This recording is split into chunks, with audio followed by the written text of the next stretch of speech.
Are online students able to hear me? Someone please respond. Yes, sir. Yeah. So, Jai Hind to all of you. Myself, Navjot Singh. I come from Jammu and Kashmir, and I have an experience of about 4 to in the Intelligence Bureau. Was associated with a few NGOs as well. Enforcement officer in Ministry of Labor. UPSC also conducts that exam. So, first of all, we will do this ice-breaking session. We'll try to know each other initially first, and that will help us to establish a rapport. And I want you to interact with me. I don't want you to just listen and be mute spectators. आप पूरी तरह से involve रहिए इसमें. कहीं पे भी कुछ doubt आता है आपको, you can directly ask me. It is more of a friendly conversation. See, civil services examination में आपको एक holistic approach लेके चलना है, and I will facilitate you in any way that is possible. So first we'll start from the online students. Could you please introduce yourself with a brief educational background and whether you have any background in civil services before?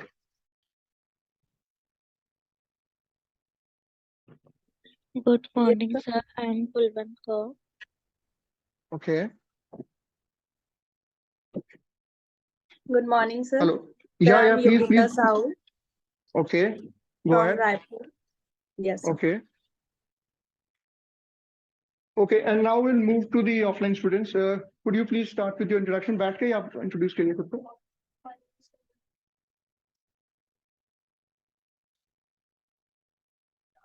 Okay.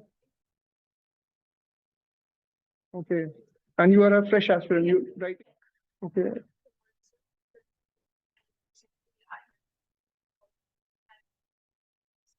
Okay. You're good now? Be a bit loud. थोड़ा loud हो जाइए.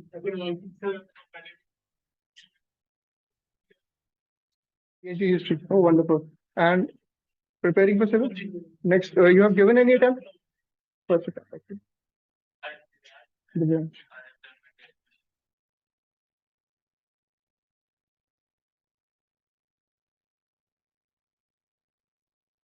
Thoda loud. I want you to be a bit loud. Just get some breakfast. I think you should have a good breakfast. Go ahead. Okay. And your graduation which subject? Sorry? Computer science. Okay. And you are writing first next attempt. Okay.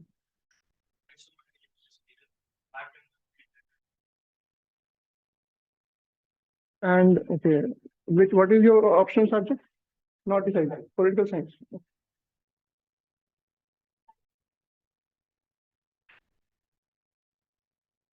Okay. Okay. Okay. All right. And next attempt will you first attempt? Okay. And you?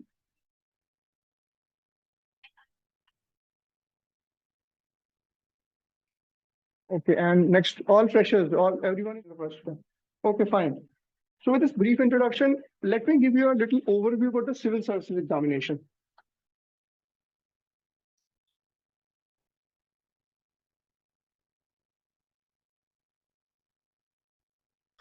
Is it legible? See, these days you are seeing that the trend is evolving. So I would suggest that you do go through the previous year question papers also. While we are studying in the class, you do visit UPSC last 4-5 years question papers, how the trend is coming up. किस तरह के सवाल पूछे जा रहे हैं? Online students, can you get me properly? Yes, sir. Okay. If anywhere you getting any problem, please interrupt. Okay, we'll go ahead. So basically what we understand is, हमें previous year questions, number one, focus has to be on PYQs, right? Then syllabus of UPSC has to be your Bible. This you should be like ready with it, like it should be on your study desk all the time.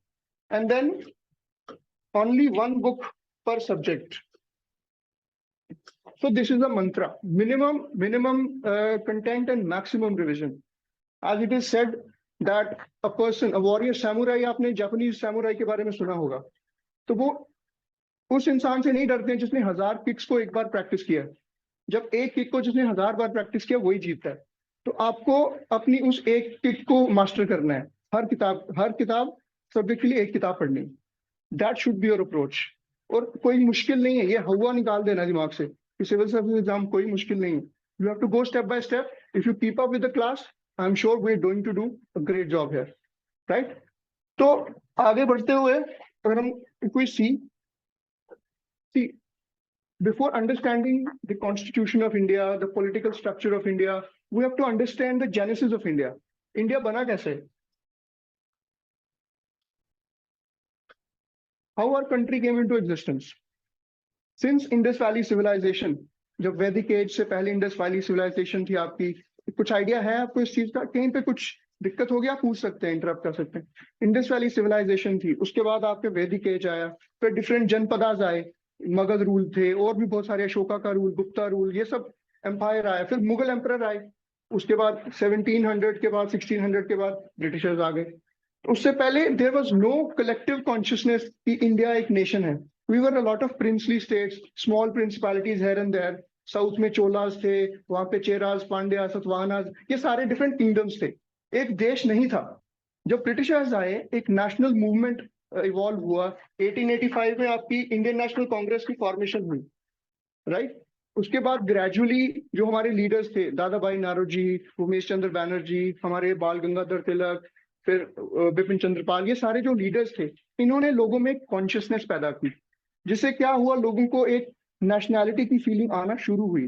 तो gradually ये process evolve होता रहा। फिर 1915 में गांधी जी आए, वापस आए जब साउथ अफ्रीका से, he came back from South Africa.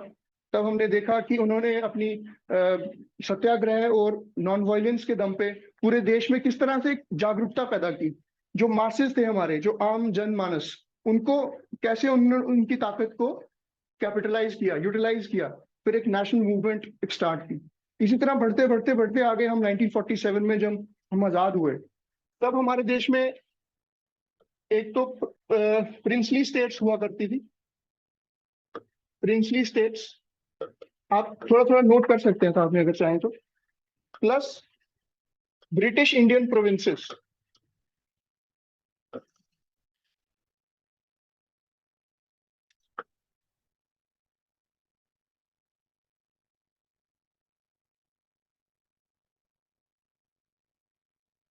तो ये आप देखिए, ब्रिटिश इंडियन प्रोविंसेस वो थे जो directly British east India company के द्वारा पहले एडमिनिस्टर किए जाते थे।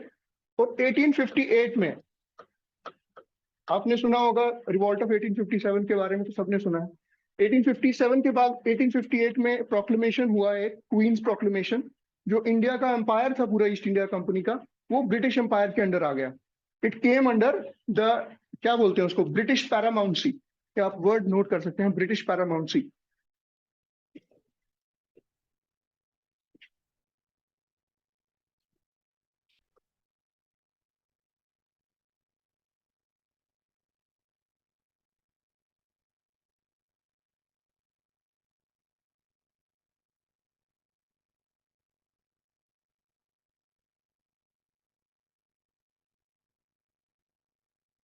तो ब्रिटिश पैरामाउंसी का क्या मीनिंग है?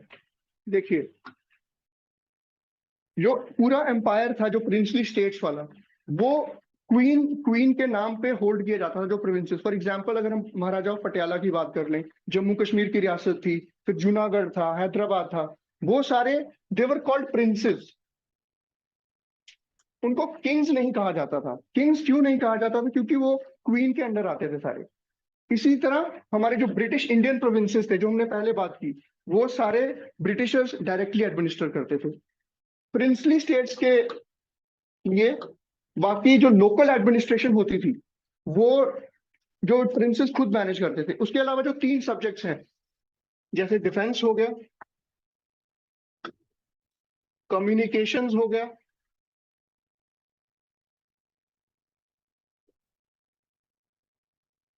और आपका फॉरेन अफेयर्स, जो ट्रीटीज वगैरह होती थी, that were under the control of the governor general, the governor general of then British empire. तो इस तरह से ये आपको स्टेटस समझ आ गया उस टाइम हमारा क्या सिचुएशन थी?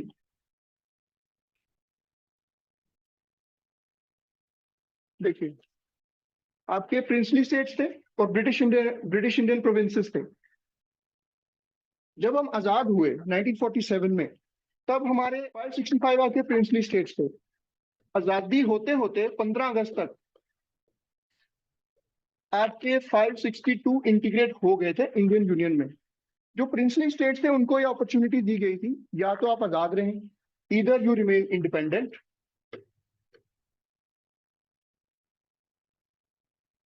दूसरा इनके पास ऑप्शन था कि वो इंडिया के साथ जुड़ जाएं, और तीसरा ऑप्शन था कि वो पाकिस्तान डोमिनियन के साथ जुड़ जाएं। तो इनमें से मैक्सिमम ने चूज किया कि वो इधर इंडिया और पाकिस्तान के साथ रहेंगे। कुछ 3 या 4 रियासतों में थोड़ी सी प्रॉब्लम हुई इंटीग्रेट करने में। उनमें हम सबसे पहले अगर बात करें तो हमारी जूनागढ़ की रियासत थी, जो the princely state of Junagadh, which is, I'll briefly draw a map of India to make you understand.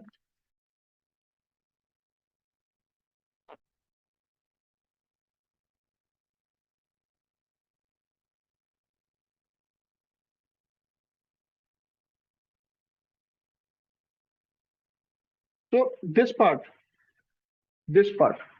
on the south, this was Junagadh, right?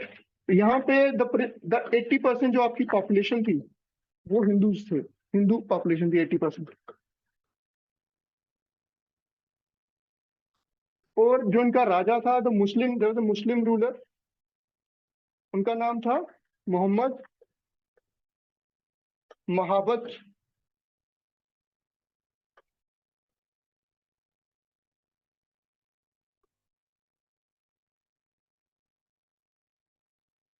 Mahabat Shah खानजी III. He was the emperor or the king or the prince, whatever you call it, of the state of Junagadh.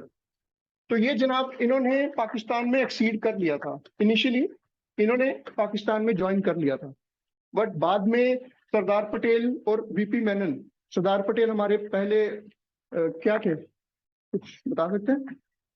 Home minister, he was our first home minister, ठीक है। He is called the iron man of India. उन्होंने हमारे India की जो सारी states को integrate करने में बहुत ही इंपॉर्टेंट रोल प्ले किया था।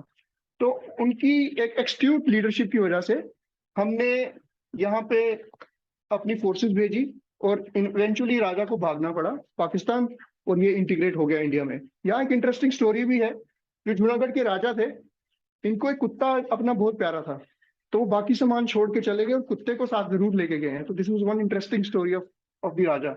Now coming to the second princely state, यहाँ पे आपको पता है हैदराबाद की स्टेट थी।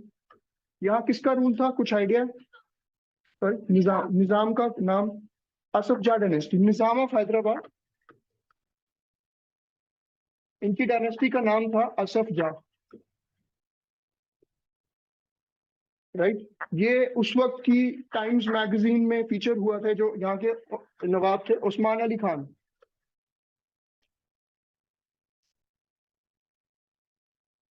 ये रिचेस्ट रूलर थे उस टाइम के, और हैदराबाद प्रिंसली स्टेट भी बहुत रिच थी। तो यहाँ पे ये जनाब इंडिपेंडेंट रहना चाहते थे, ये ना पाकिस्तान में ना इंडिया में।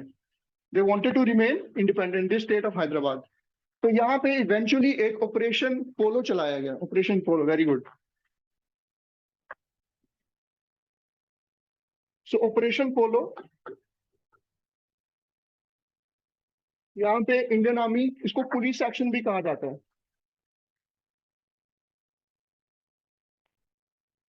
ऑपरेशन पोलो जब आपका लॉन्च हुआ तो इंडियन फोर्सेस यहाँ आई, और इवेंचुअली जो रजाकार आर्मी थी उनकी, रजाकार थे, जो निजाम की प्राइवेट आर्मी है उसको रजाकार कहा जाता था।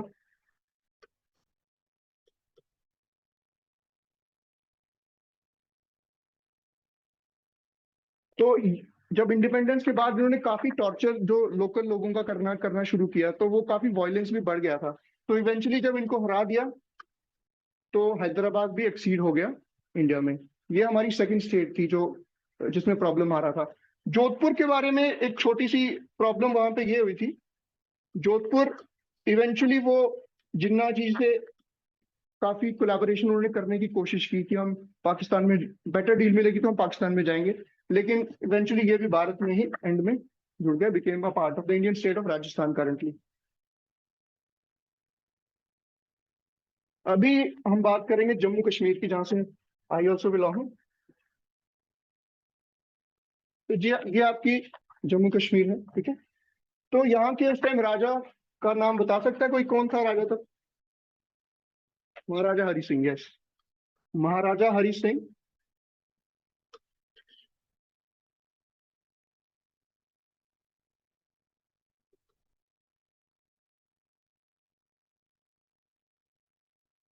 तो यहाँ पे एक यूनिक सिचुएशन थी, वहां पे हरि सिंह को डुअल चैलेंज फेस करना पड़ रहा था। फर्स्ट था शेख अब्दुल्ला की तरफ से,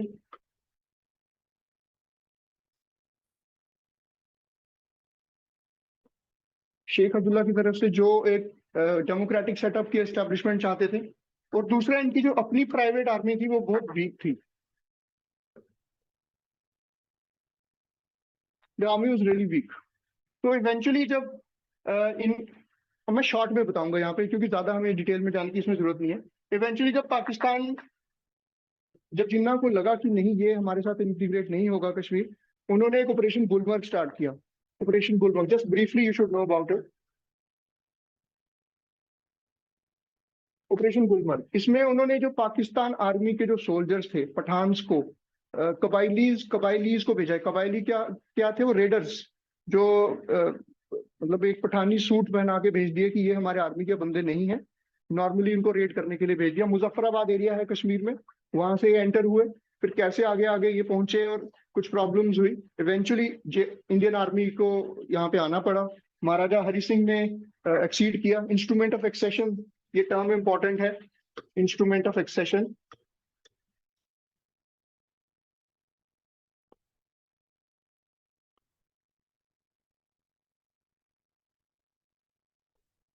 राइट, जब इंस्ट्रूमेंट ऑफ एक्सेशन साइन कर लिया तो princely state of Jammu Kashmir भी इंडिया का पार्ट बन गया।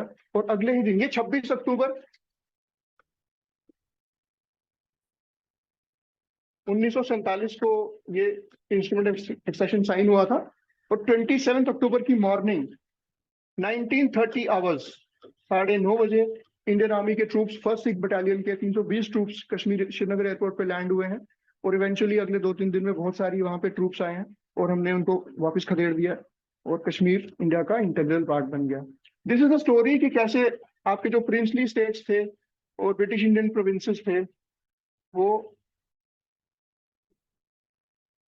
इंडिया में ऐड हुए हैं। मैंने आपको एक्सरसाइज दी थी छोटी सी, about, I will repeat that again. Constitution के बारे में 1 मिनट में आप जिन्होंने पहले नहीं लिखा था, आई will give another 1 minute time. All the ideas that you get, जिनको पहले भी लिख चुके हैं वो भी 1 मिनट और लेंगे। Online students, you also, I will give you time of 1 minute, जिसमें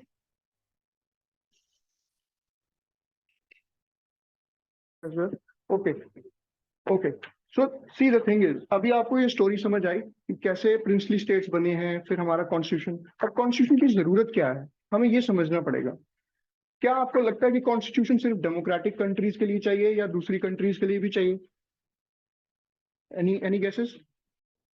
I think mostly it is democratic countries के लिए ही होता है, बिकॉज कॉन्स्टिट्यूशन की नीड क्या होती है? What is the need of a constitution?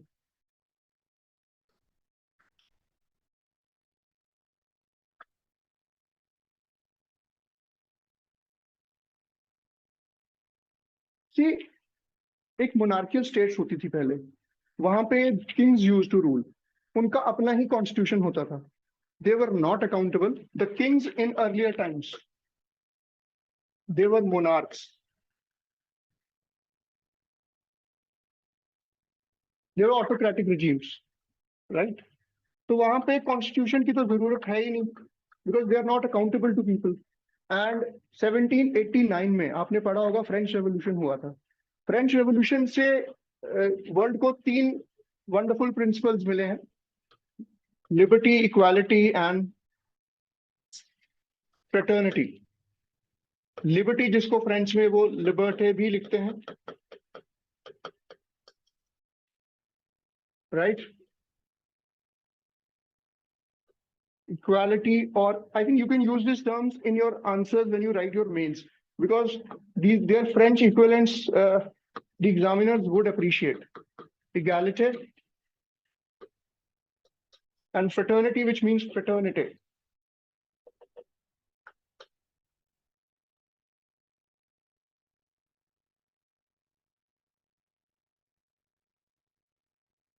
Right?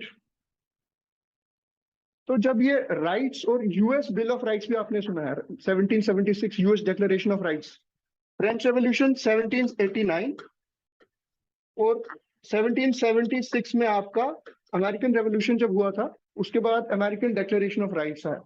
तो ये these were two very important landmarks in the development of fundamental rights regime all across the world. ठीक है, तो इसी के बाद डिफरेंट कंट्रीज में नेशन स्टेट्स बनना शुरू हुए, और उससे हमारा क्या कि कॉन्स्टिट्यूशन की मतलब इंपॉर्टेंस, जरूरत महसूस हुई. देखिए कॉन्स्टिट्यूशन क्या करता है, कॉन्स्टिट्यूशन स्टेट की अथॉरिटी को लिमिट करता है. कॉन्स्टिट्यूशन किसके लिए, लोगों के लिए है. इट इज दैट इज हमारे प्रियम्बल में भी हमने लिखा है, we the people of India. So the source of Indian constitution, the source of Indian constitution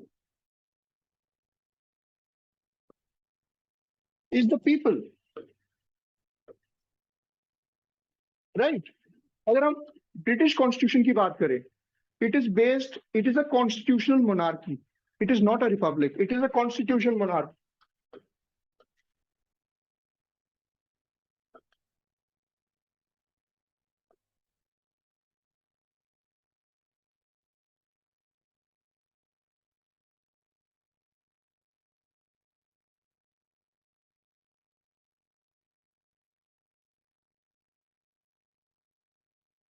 Constitutional. Why constitutional?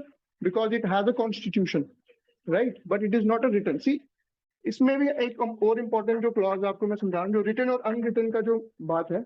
हम रिटन क्यों कहते हैं, जैसे Indian constitution is written constitution, because do you think everything about the constitution can be written? No, right? In constitutions which have majority of its, what you say, the constitutional principles are, documented. For example, we have the Indian, we can say more majority, it's documented. So we have a written constitution. India has a written constitution. At the same time, we talk about British constitution. It is said that it is unwritten, but it is not entirely unwritten. Its basic framework is there, and then it evolves over period. So that understanding, if someone tells you that our constitution is completely written and British is completely unwritten, ऐसा नहीं होता है. Are you getting it, ma'am? Right. Okay. So इसके बाद हम आगे चलेंगे. So we have seen the source of the constitution. अभी हम need of constitution की बात कर रहे थे.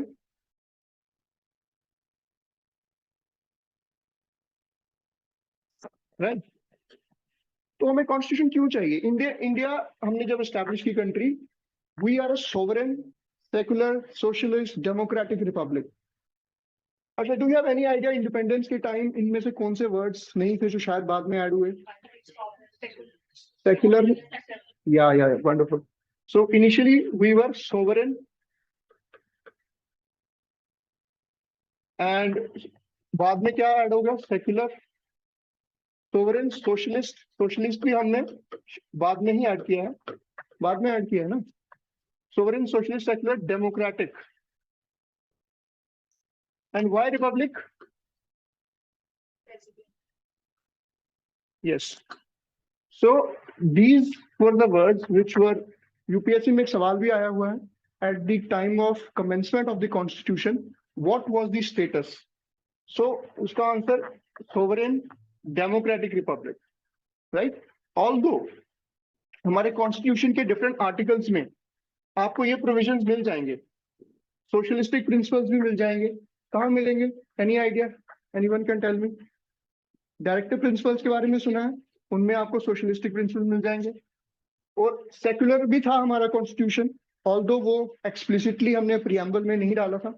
सेक्युलर भी था, आपको डिफरेंट आर्टिकल्स हैं, जैसे आर्टिकल 25 से लेके 30 तक आपके जो आर्टिकल्स हैं उसमें हर बंदे को अपनी रिलीजन प्रोफेस करने का एक प्रॉपर अपॉर्चुनिटी दिया जाता है, रिलीजियस माइनॉरिटीज की रिकग्निशन है।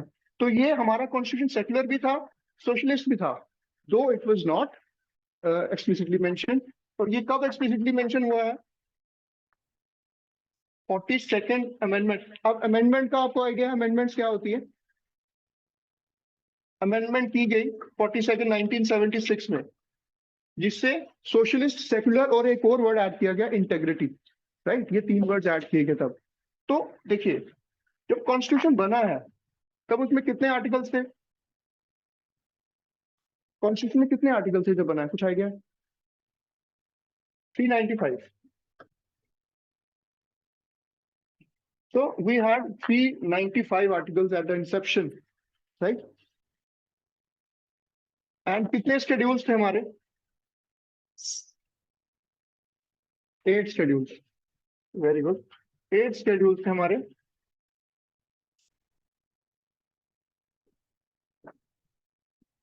अभी कितने हमारे आर्टिकल्स हैं? अभी भी आर्टिकल 395 ही रहेंगे। हम कहते हैं कि 450 से ज्यादा भी बढ़ गए हैं, लेकिन वो actually whenever amendment is made to the constitution, for example आपके पास आर्टिकल 23A है, it is about rights of labour and children, जो उसके बारे में है। तो इसमें अपेंडेज ऐड किया जाता है, तो article, number of articles numerically remains the same, उसके सब पार्ट्स ऐड किए जाते हैं over a period of time, so that is why the overall number remains the same. And अभी हमारे कितने स्केड्यूल्स हैं? We have 12 schedules.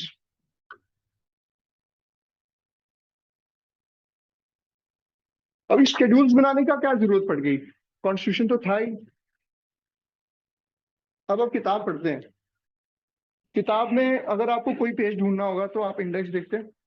इसी तरह से स्केड्यूल्स आपको ये बताते हैं कि आपके कौन से कैटेगराइजेशन की हुई है, कि जैसे स्टेट्स के लिए क्या है, लैंड रिफॉर्म्स के लिए क्या है, कुछ एंटी डिफेक्शन के प्रोविजंस हैं।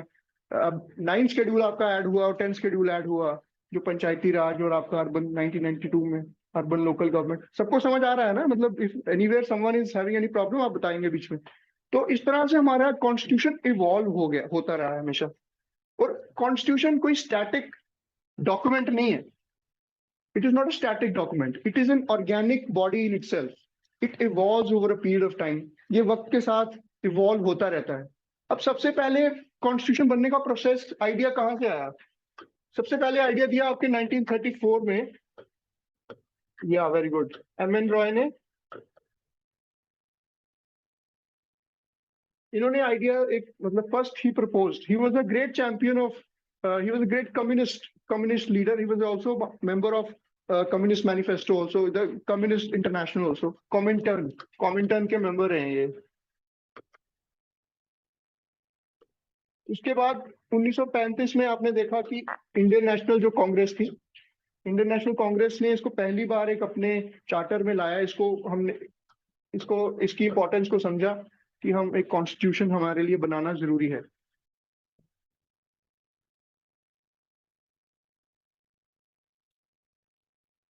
आफ्टर दैट 1938 में 1938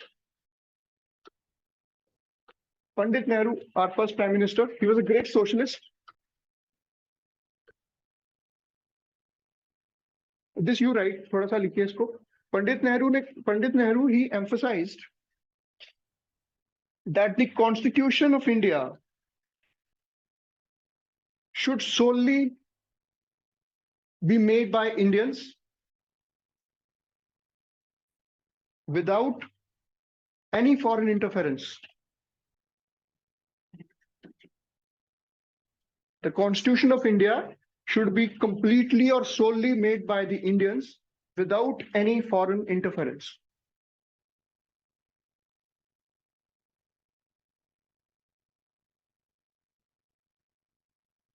अब इस चीज की इंपॉर्टेंस क्या है? Pandit Nehru was always ahead of his times, he was a great leader.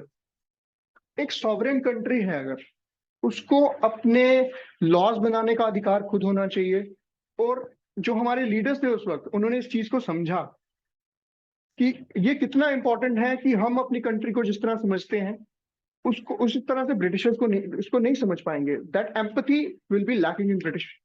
So he emphasized that it is important that we make our own laws so that it is a voice of the people. People feel कि ये laws हमने बनाए और हमारे लिए बने हैं. Like democracy, we say it's a government of the people, for the people, and by the people. So it epitomized, in a sense, the entire principle of a democratic structure. ठीक है. फिर उसके बाद अगर आप आते हैं आगे, 1940 में ब्रिटिश गवर्नमेंट ने पहला एक ऑफर दिया है, August offer.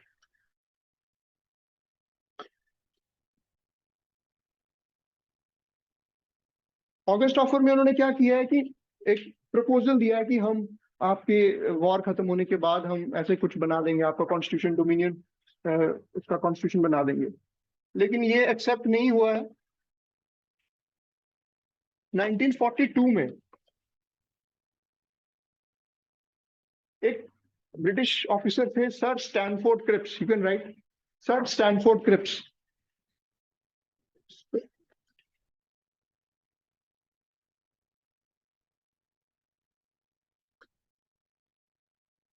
Sir Stanford Cripps एक क्रिप्स मिशन लेके आए. वो ब्रिटिश गवर्नमेंट ने क्रिप्स मिशन एक लेके आए और उन्होंने ये रेकमेंड किया कि इंडियन और इंडिया की 2 कॉन्स्टिट्यूएंट असेंबली बन जाएंगी.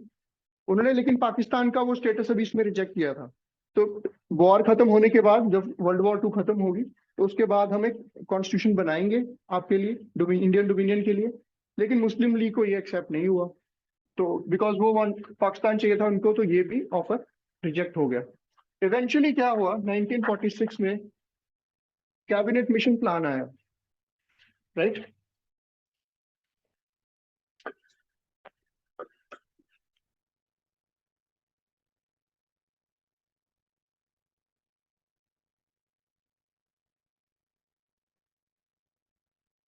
This was the most important in the entire development of the Constitution of India. 1946 में आया. इसने ये बोला कि इंडिपेंडेंस के बाद 2 डोमिनियंस बनेंगे, इंडिया और पाकिस्तान की, और अपना अपना कॉन्स्टिट्यूशन बना सकते हैं. तो this was actually the foundation of constituent assembly.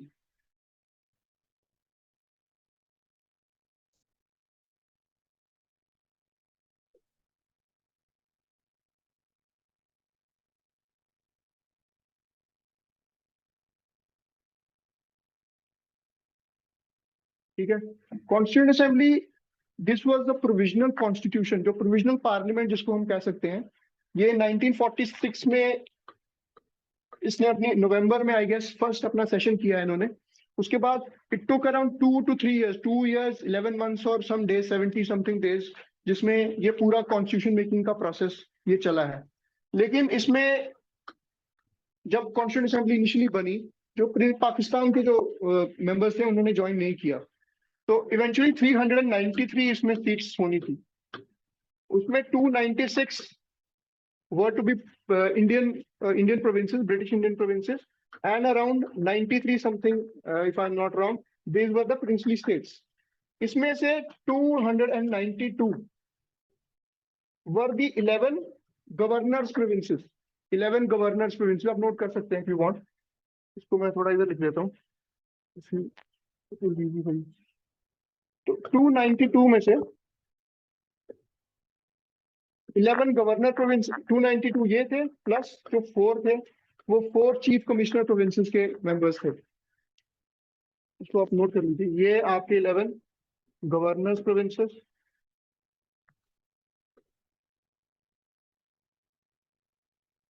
और 4 आपके चीफ कमिश्नर्स प्रोविंसेस के थे.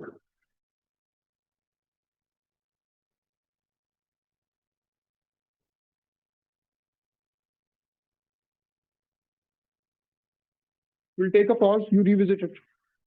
Online students also stay on loop, and if any doubts, we will stop for a bit for the doubts.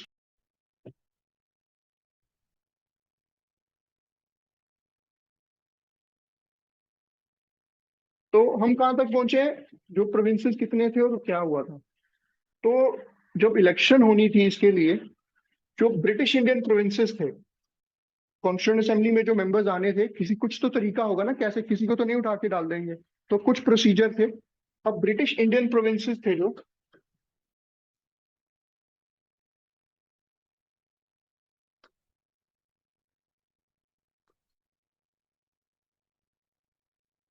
यहाँ पे इनडायरेक्ट इलेक्शन के through choose किए गए।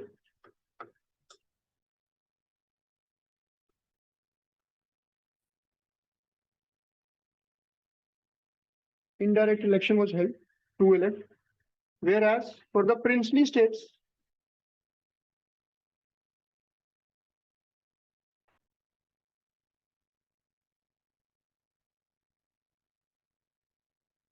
it was nominated.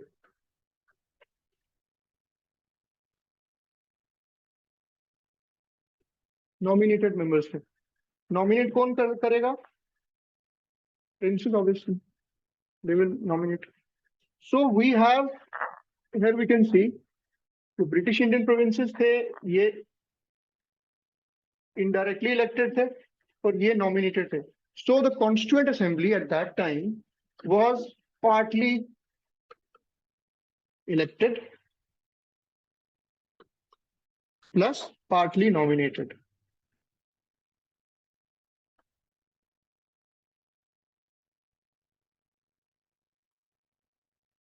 So we can say it was a good start, though it was not completely representative of the voice of the people.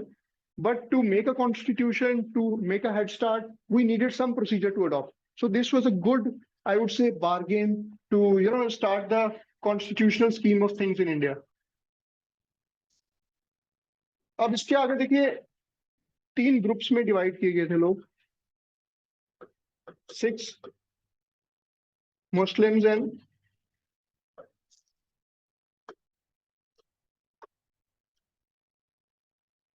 General में कौन आते थे? वो सब जो फर्स्ट और सेकंड में नहीं है। So right, all apart from Sikhs and Muslims were in this category. And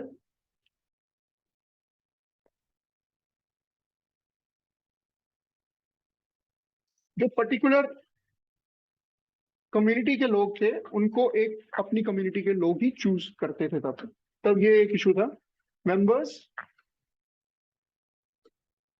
of the same community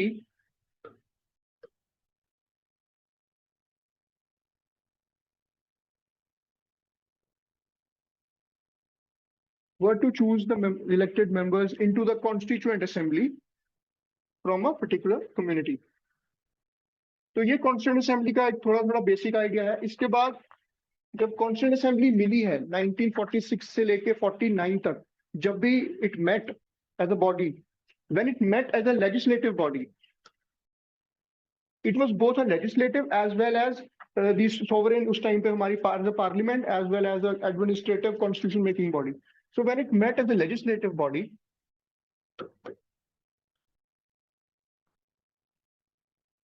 तब इसको जीवी मावलंकर हेड करते थे। जीवी मावलंकर हमारे फर्स्ट स्पीकर भी रहे हैं बाद में, श्री जीवी Mavalankar.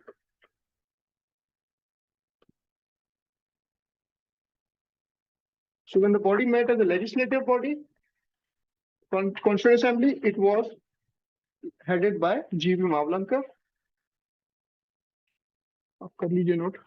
Then when it met as a constituent body, constituent means it was involved in the process of constitution making. When it met as a constituent body,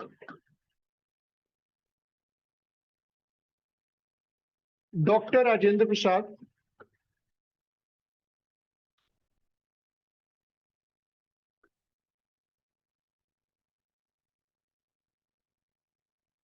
headed it. Who was Dr. Rajendra Prasad?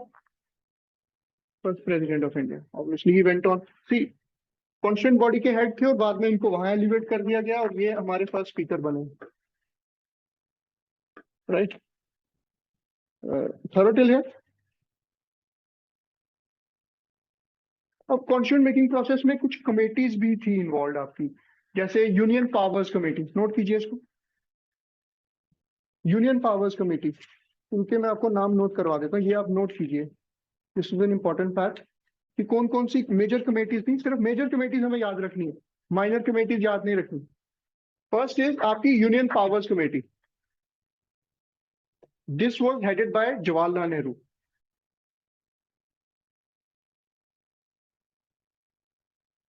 Union powers committee. उसके बाद union constitution committee.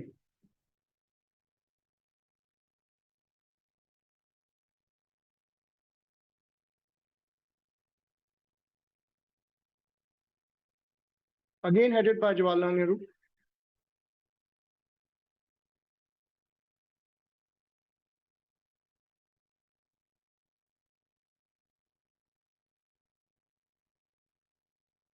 Provincial Constitution Committee, Provincial Constitution Committee, Provincial Constitution Committee.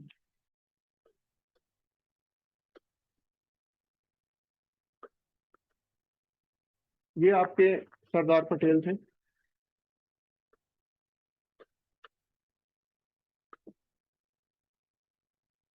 फिर states committee,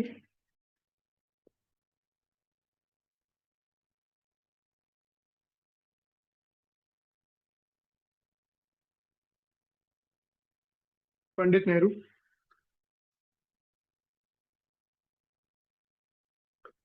और सबसे important committee जो आपने काफी बार सुना भी होगा, ड्राफ्टिंग कमेटी। कौन हेड करता था उसको? Doctor Ambedkar, doctor B R Ambedkar.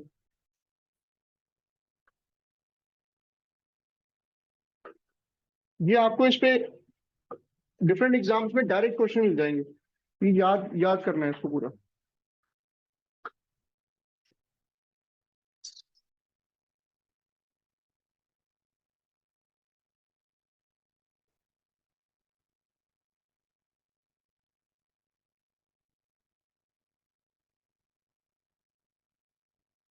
He was the main architect of India's constitution, one of the greatest minds that we have produced in this country.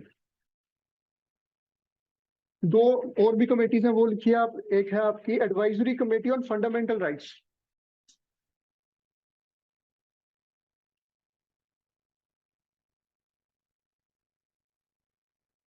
And minority, fundamental rights and minorities. ये Sardar Patel head करते थे।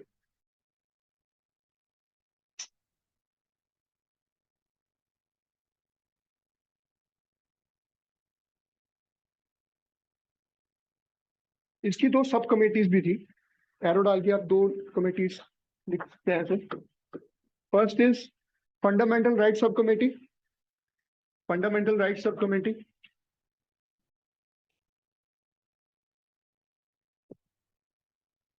This was headed by J.B. Kripalani, Acharya J.B. Kripalani.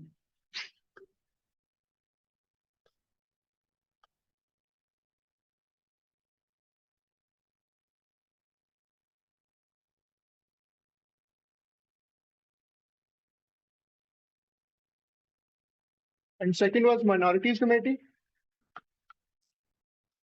H.C. Mukherjee. इसको head करते थे आपके H.C. Mukherjee.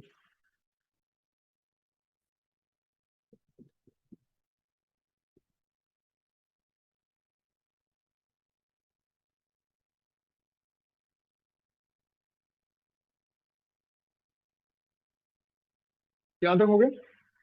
Next is steering committee, steering committee.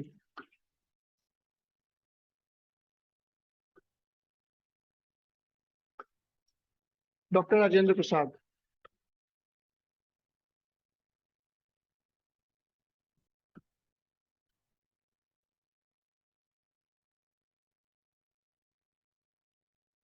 तो आपको ये पूरा याद कर लेना, ये 7 to 8 committees, it should be on your tips.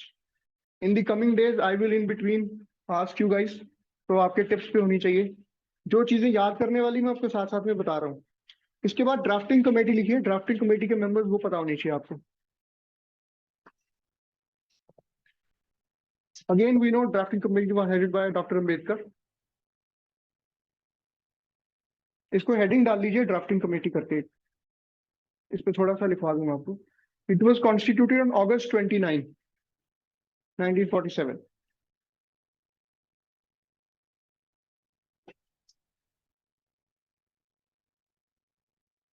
It is a 7-member committee.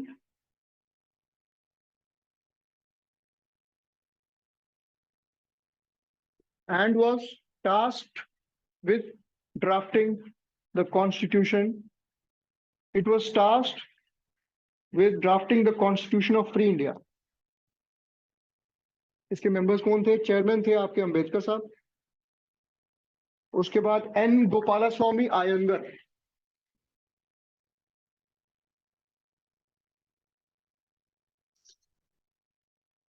N.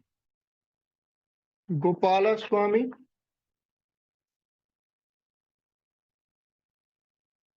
Iyengar.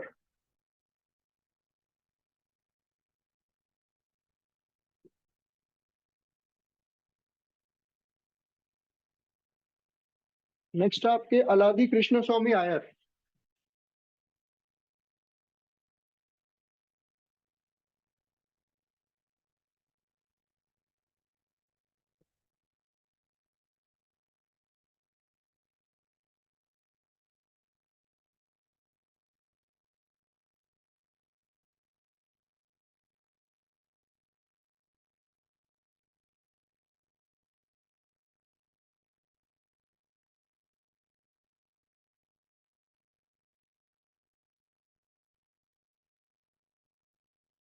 Then Dr. K.M. Munshi.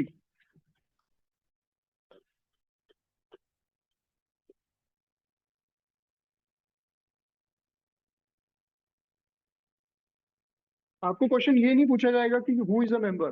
Sometimes they will ask which of the following is not was not a member of the drafting committee. तो आपको idea रहेगा तो आप वहां eliminate कर सकते हैं. Objective exams में आपको कई बार सब पता नहीं होना भी जरूरी नहीं है. आपको रफ आइडिया होगा, आप एलिमिनेट कर पाएंगे over a period of time. वो भी हम बात आगे सीखेंगे. इसके बाद नेक्स्ट है, इनके मेंबर आपके हैं सैयद मोहम्मद सादुल्ला. सैयद मोहम्मद सादुल्ला, राइट.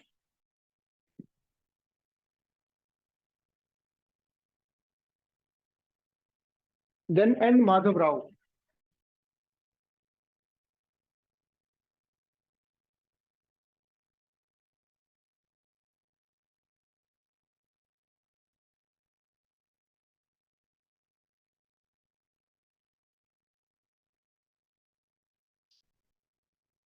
एन माधव राव.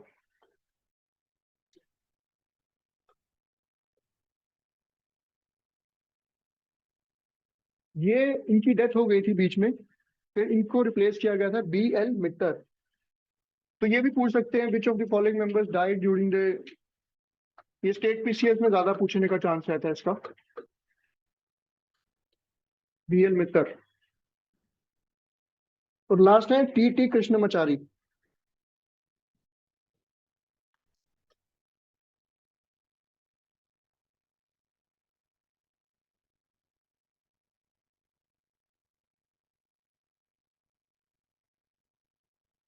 इनको डीपी खेतान ने बाद में, इनकी भी डेथ हो गई थी. ये दो लास्ट वाले दो जो मेंबर्स हैं हमारे, they died in between the process of constitution making and they were replaced by mister Khaitan and mister B L मित्तर.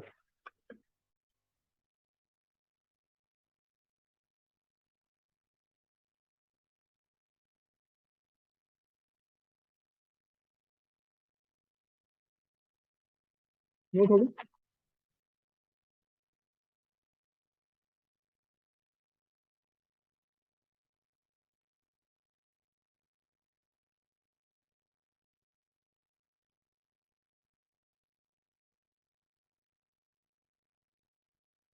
यहाँ तक कोई डाउट? एनी डाउट्स है?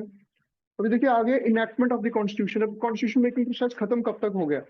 29 नवंबर 1949, 26 नवंबर 1949, 26 नवंबर 1949, 1949 we enacted and adopted our constitution.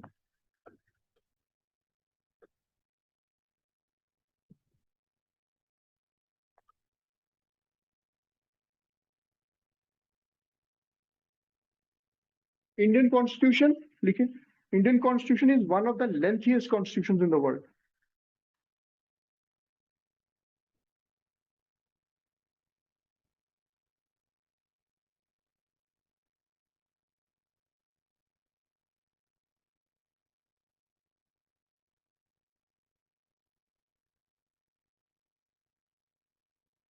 जब ये अडॉप्ट हुआ हमारा कॉन्स्टिट्यूशन, तब कॉन्स्टिट्यूएंट असेंबली में 299 मेंबर्स में से 284 were present And at that time, as we mentioned earlier, we had 395 articles plus 8 schedules, right? But जब 26 नवंबर 1949 को हमारा कॉन्स्टिट्यूशन बन गया, फिर हम रिपब्लिक डे 26 जनवरी को क्यों बनाते हैं?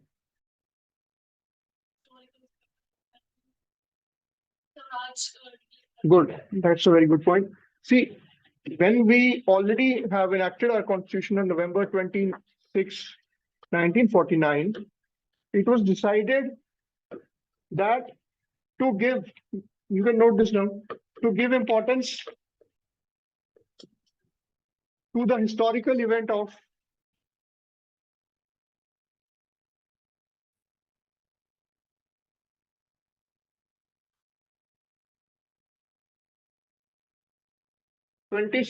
January 26,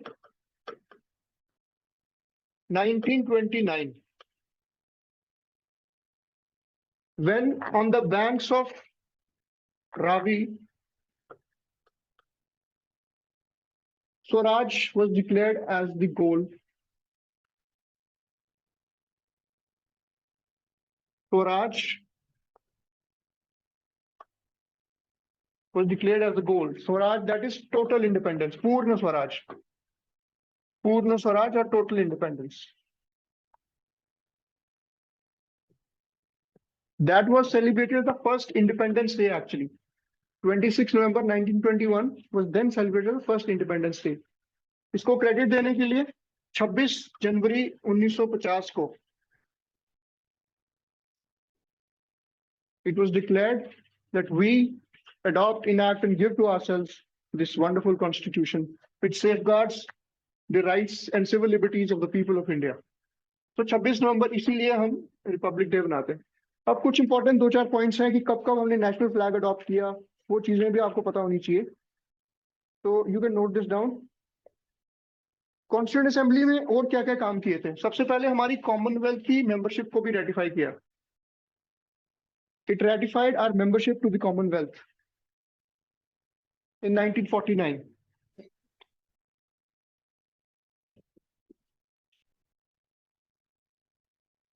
In July 1947,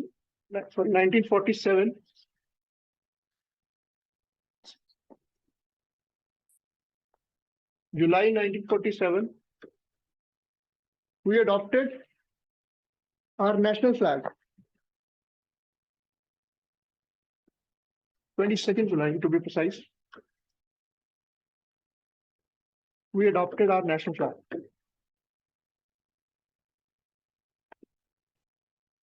National anthem कब adopt हुआ था? Any idea? 24 January 1950, 24th of January 1950. And the same day, national song was adopted as well. What is our national song and what is the national anthem?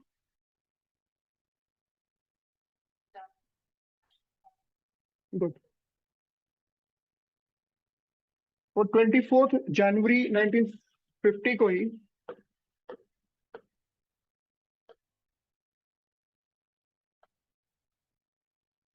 we elected our first president.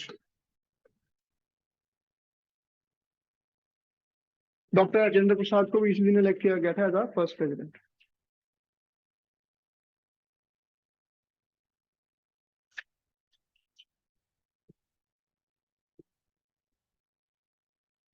Clear है यहाँ तक?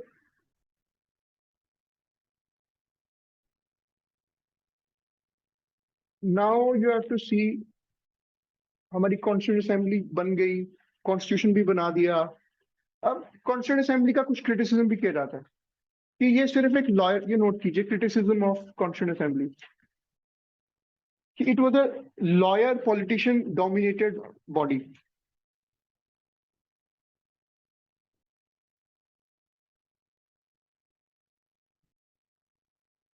ये lawyers were dominated थी.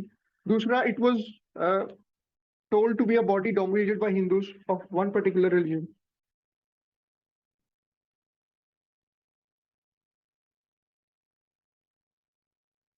और ये directly representative, it was also not a representative body also. Directly elected तो नहीं थे इसमें कोई भी, It was done by indirect election, so not directly elected. So not exactly representative of the people of India, right? और दूसरा ये sovereign body भी नहीं थी, not even a sovereign body.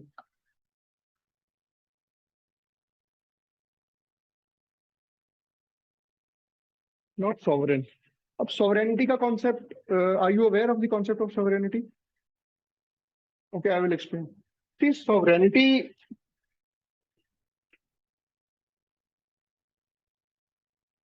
इसको आप चाहें तो थोड़ा सा नोट भी कर लें.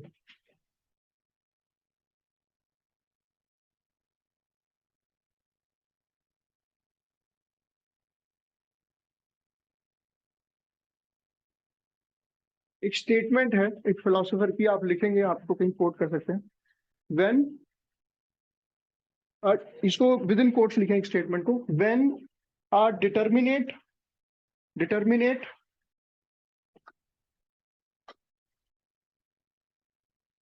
human superior determinate human superior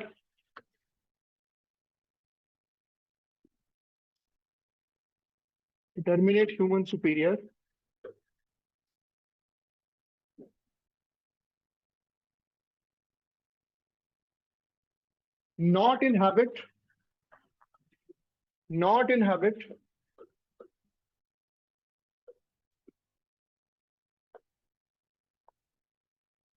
of obedience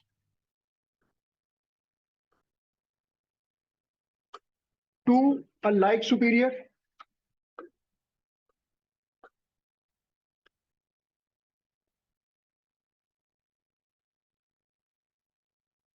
receives, लिखते जाइए इसको, फिर मैं समझाता हूं इसको. receives habitual obedience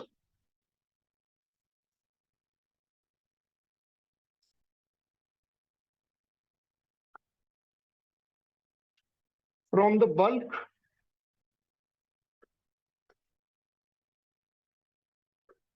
of population, then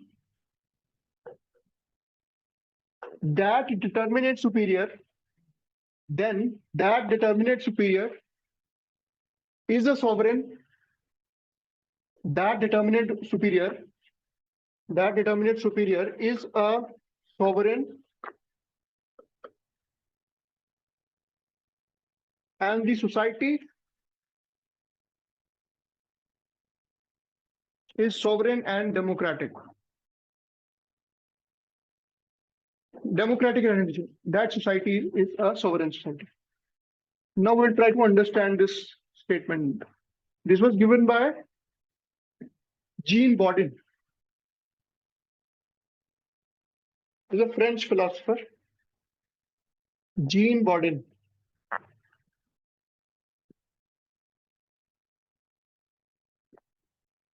ये जीन बॉर्डन की स्टेटमेंट है. सी, अब देखिए, determinate human superior. If there is a determinate superior not in the habit of obedience to a like superior. अब एक सोसाइटी है जिसमें समझ लीजिए there is this person A, right? There is another person B, C, D, right? All these are determinate human superiors, right? अब इसमें sovereign कौन होगा?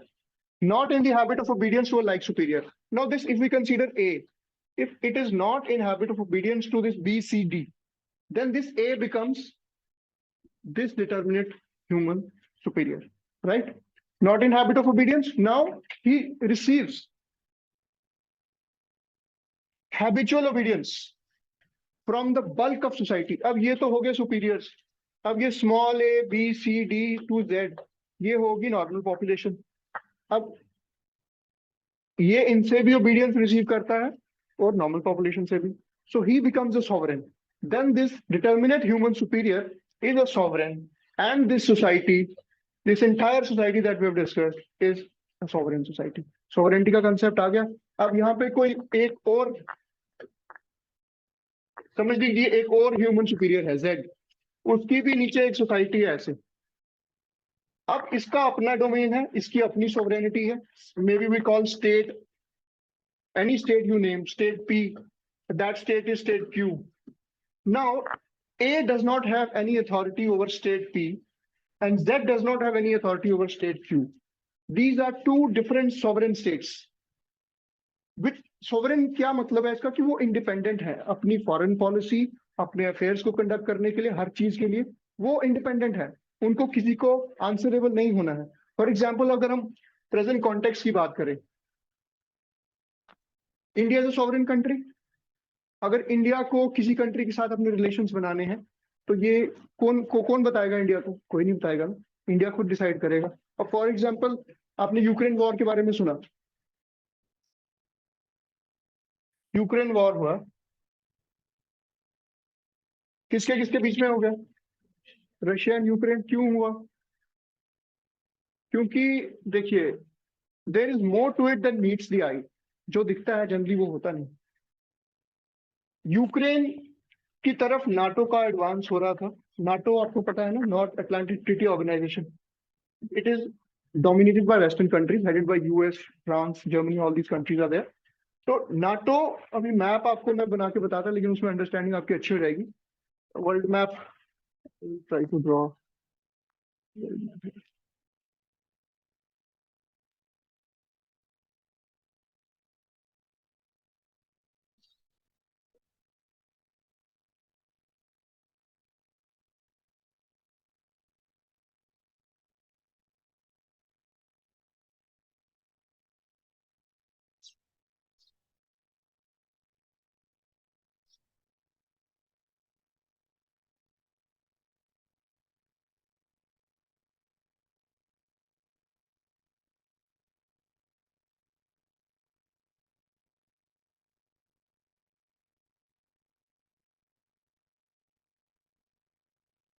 This is a rough schematic map of the world.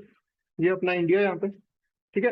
This this reason यहाँ पे the theatre of the Ukraine war. अब ये आपका Russia है, ये आपका पूरा हो गया वेस्टर्न यूरोप.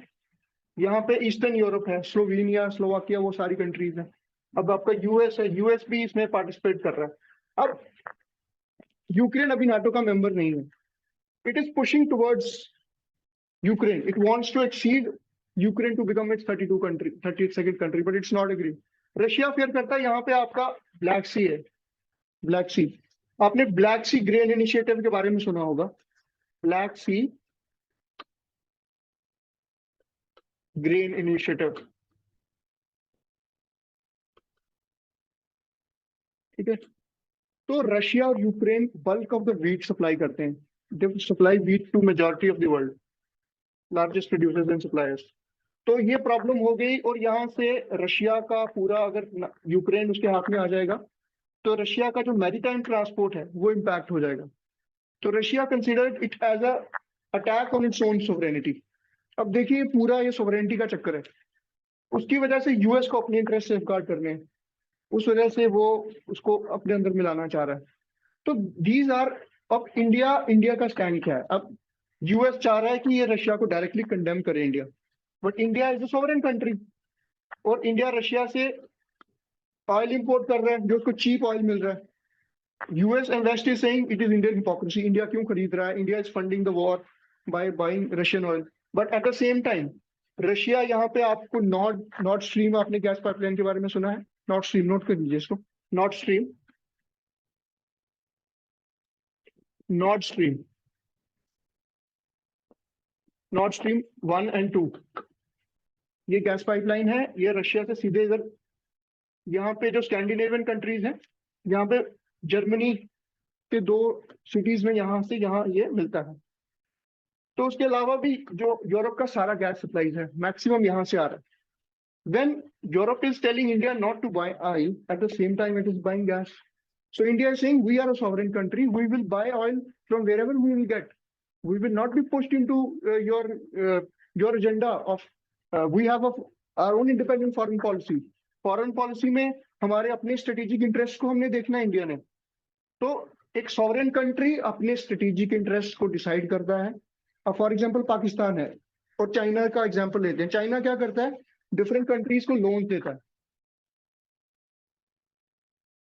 और वो लोन्स फिर वो रीपे नहीं कर पाता और उस लोन्स को रीपे करने के लिए और लोन देता है, जिसकी वजह से वो डेट में फंस जाता है। तो ये चाइना की है डेट ट्रैप डिप्लोमेसी।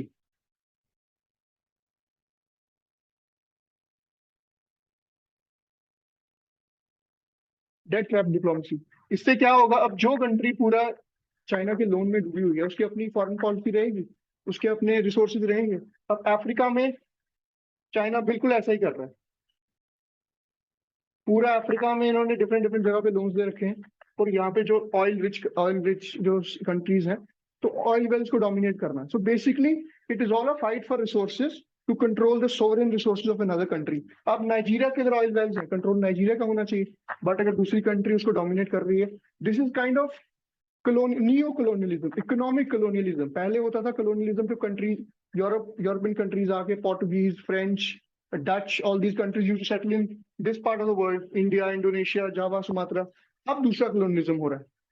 अब एक और इंटरेस्टिंग फैक्ट आपको यहाँ बताऊंगा, जैसे वॉर हो रही है, वॉर का फायदा किसको हो रहा है? American arm industries. अब गाजा में ये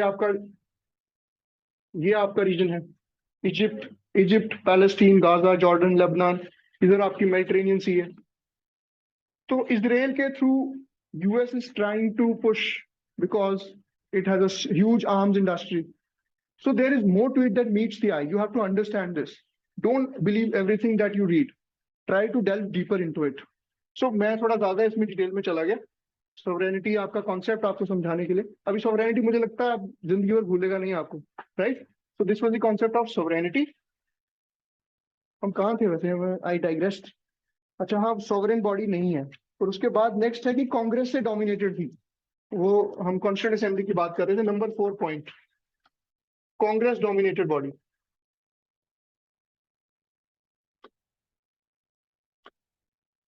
राइट, इसमें बाकी पार्टीज की रिप्रेजेंटेशन थोड़ी सी कम थी।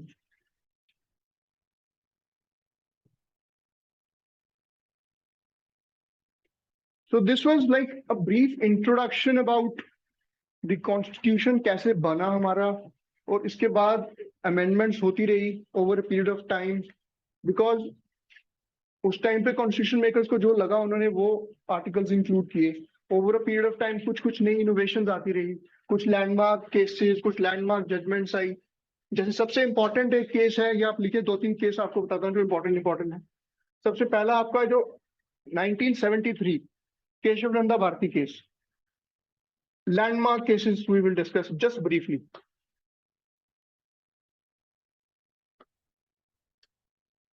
First is Keshav Nanda Bharati case.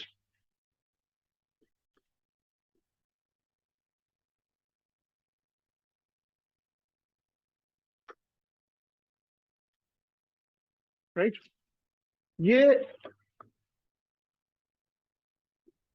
अभी हमारा कॉन्स्टिट्यूशन जब बना, जब इंडिपेंडेंस हुई, तो एक डिबेट स्टार्ट हुई कि क्या हम कॉन्स्टिट्यूशन को अमेंड कर सकते हैं, क्या हम फंडामेंटल राइट्स को अमेंड कर सकते हैं, डायरेक्टिव प्रिंसिपल्स। अभी डायरेक्टिव प्रिंसिपल्स का कुछ आइडिया है, फंडामेंटल राइट्स का बेसिक आइडिया तो होगा आपको, है ना? थोड़ा थोड़ा आइडिया होगा, बाकी हम पढ़ेंगे अभी डिटेल में, I am just giving a overview. तो ये डिबेट चली कि किसको प्राइमेसी देनी चाहिए, फंडामेंटल राइट्स इंपॉर्टेंट है या डीपीएसपी इंपॉर्टेंट है, हम अमेंड कर सकते हैं कॉन्स्टिट्यूशन को, कितना अमेंड कर सकते हैं। तो डिफरेंट सुप्रीम कोर्ट की जजमेंट्स आई उस केस में, जिसमें कभी ये बोला गया कि फंडामेंटल राइट्स को प्राइमेसी दे दो, कभी ये बोला गया कि कॉन्स्टिट्यूशन को, फंडामेंटल राइट्स को अमेंड ही नहीं किया जा सकता।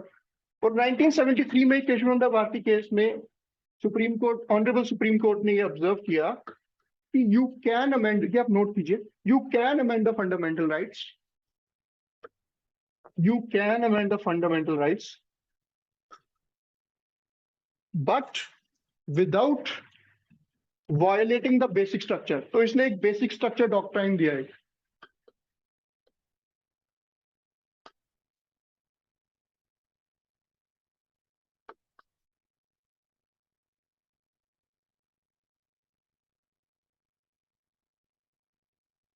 राइट, अब बेसिक स्ट्रक्चर डॉक्ट्राइन क्या है? ये कॉन्स्टिट्यूशन में तो नहीं था, ये आप लिखिए basic structure doctrine, it was not mentioned in the constitution.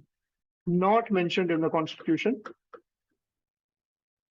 It has evolved over a period of time through different judicial pronouncements.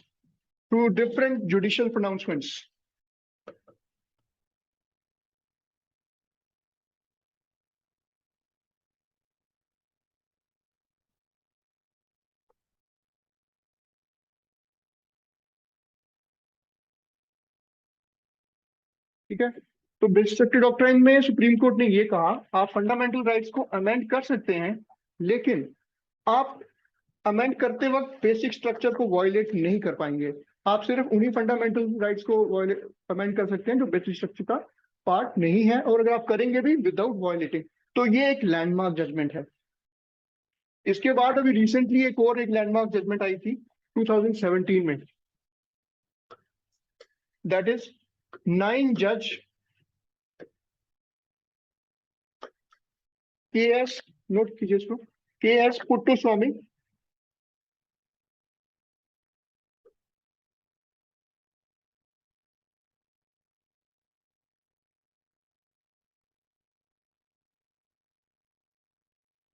To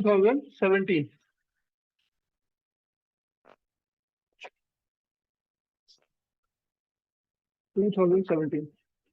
तो इसमें it evolved a doctrine of privacy. Privacy को उसने बहुत ज्यादा इंपॉर्टेंस दी।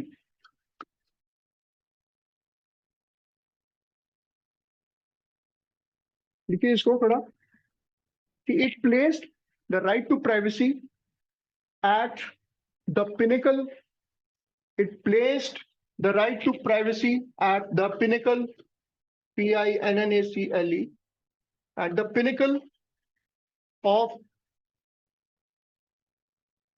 India's rights regime.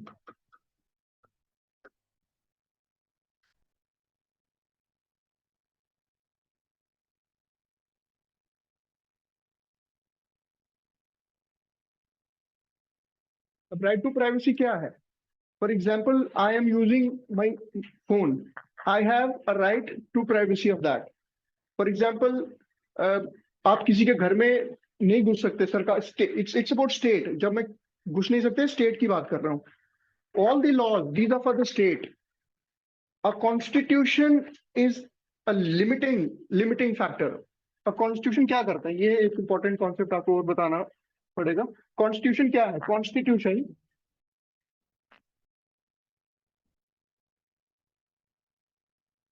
Constitution से हम क्या होता है? It limits the powers of the government.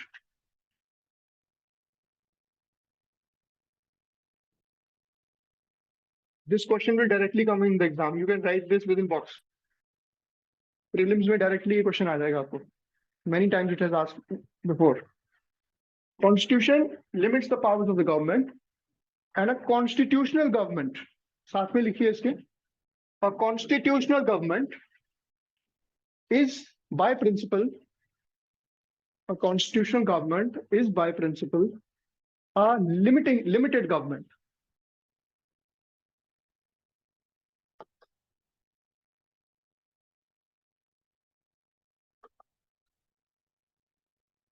It is a limited government. Why limited? I will explain. First you write.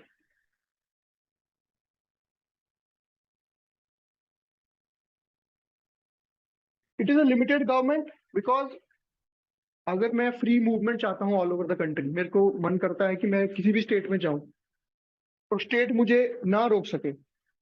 वो स्टेट को कर्ब्स हैं कि उसमें कुछ रिस्ट्रिक्शंस भी हैं। फॉर एग्जांपल, क्रिमिनल्स को रोका जाता है या कोई अनलॉफुल एक्टिविटीज है, उसमें आपको एक्सेप्शन दे सकते हैं। बट लॉफुल एक्टिविटीज के लिए, if you want to move anywhere across the country, तो स्टेट आपको रोक नहीं सकता लेजिटिमेट मीन्स के लिए। वो स्टेट को लिमिट करता है। ये कौन करता है? कॉन्स्टिट्यूशन लिमिट करता है। आपको एक प्रोफेशन अडॉप्ट करना है, आपको कॉन्स्टिट्यूशन ये पावर देता है कि आप वो करिए। स्टेट नहीं रोक सकता आपको। State means government. State is doesn't mean state government और central government, it means the country as a whole, the government as a whole. When I refer to state, in constitution we refer to the country, right, or to the government in power. So आपको freedom मिलती है और state की freedom कम होती है। Fundamental rights क्या होते हैं? Fundamental rights are the claims, लिखिए, fundamental rights are the claims, these are the claims of the citizens over the state. State means the government here. तो ये कॉन्स्टिट्यूशन ही है जो हमें प्रोवाइड करता है ये अपॉर्चुनिटी।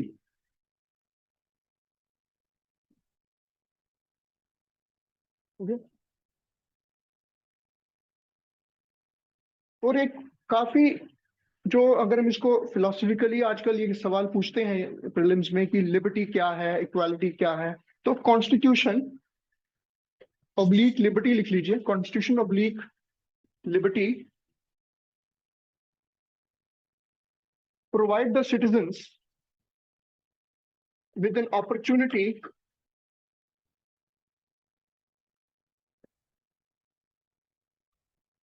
to develop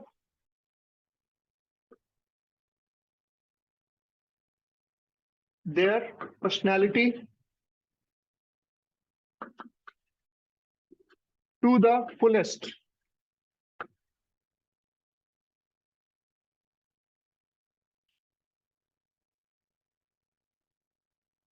तो ये एक होलिस्टिक, सिर्फ राइट्स नहीं है, ये आपको एक फ्रीडम देता है कि अचीव करने के लिए अपनी पोटेंशियलिटी। एक होती है पोटेंशियलिटी, एक होती है एक्चुअलिटी।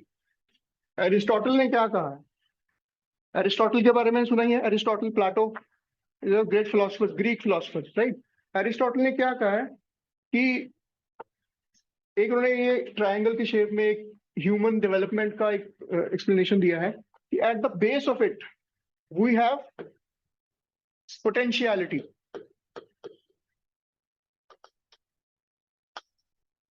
अब फॉर एग्जाम्पल अगर हम मिट्टी ले लें, clay has potentiality to become a pot, right, but it is still not a pot, it is only a clay.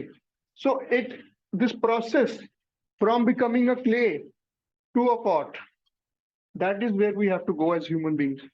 So this from potentiality to actuality. कहते हैं actualize your potential, actualize your potential. So you are clay right now, you have to become a pot. In life, no one can become a pot, but our effort should be towards that direction. That is a gradual process. So constitution helps us becoming a pot. अगर clay को right environment नहीं मिला तो clay ही रह जाएगा वो. We don't want to die just as a clay. We should make an effort to become a pot. So that is the approach. ये एक थोड़ा सा कॉन्सेप्ट था। अभी हम थोड़े से सेलिएंट फीचर्स डिस्कस करेंगे इंडियन कॉन्स्टिट्यूशन के ना। ये थोड़ा नोट कीजिए, ये थोड़ा नोट करने वाला ही। Salient features of the constitution of India.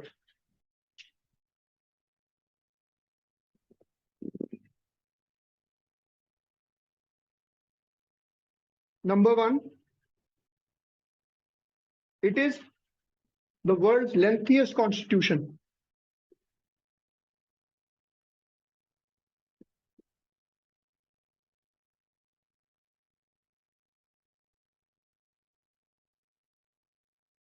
Articles 395 से आपके ये लिख लीजिए, 395 ब्रैकेट में 450 लिख लीजिए। बट मैंने कॉन्सेप्ट आपको बताया, 450 कैसे होता है? Only appendages are added, amendments are added. Currently we have 24 parts. Initially we had 22. 8 schedules थे, अब आपके 12 हो गए हैं, 12 schedules हो गए हैं।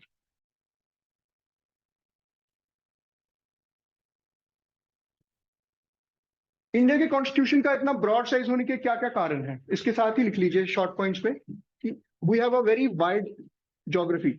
ज्योग्राफी हमारी बहुत डाइवर्स है, ज्योग्राफिकल वास्टनेस।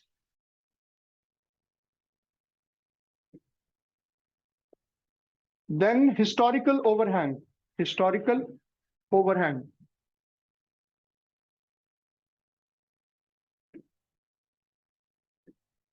इसमें आप लिखिए कि Government of India Act 1935 contributed to this. आपको आइडिया है कुछ गवर्नमेंट ऑफ इंडिया एक्ट का? जब जो भी इंडिपेंडेंस के पहले जो ब्रिटिशर्स ने कुछ एक्ट्स लाए थे कॉन्स्टिट्यूशनलिज्म इंट्रोड्यूस करने के लिए, जो लास्ट एक्ट था उनका गवर्नमेंट ऑफ इंडिया एक्ट 1935 था। और जो हमारा कॉन्स्टिट्यूशन था उसके काफी ज्यादा कंपोनेंट उस एक्ट से लिए गए थे, वो हम आगे पढ़ेंगे अभी। नेक्स्ट इज सिंगल कॉन्स्टिट्यूशन हमारा है। 2019 से पहले 5 अगस्त 2019 से पहले जम्मू कश्मीर का एक अपना कॉन्स्टिट्यूशन हुआ करता था, जिसको हम लिख लीजिए रणबीर कॉन्स्टिट्यूशन कहते थे। The constitution of Jammu Kashmir was known as Ranbir Constitution, which came into force in February 1954. Jammu Kashmir का कॉन्स्टिट्यूशन बना था 1954 में, और 5 अगस्त 2019 को that was nullified with the act of the central government, with the act of the parliament.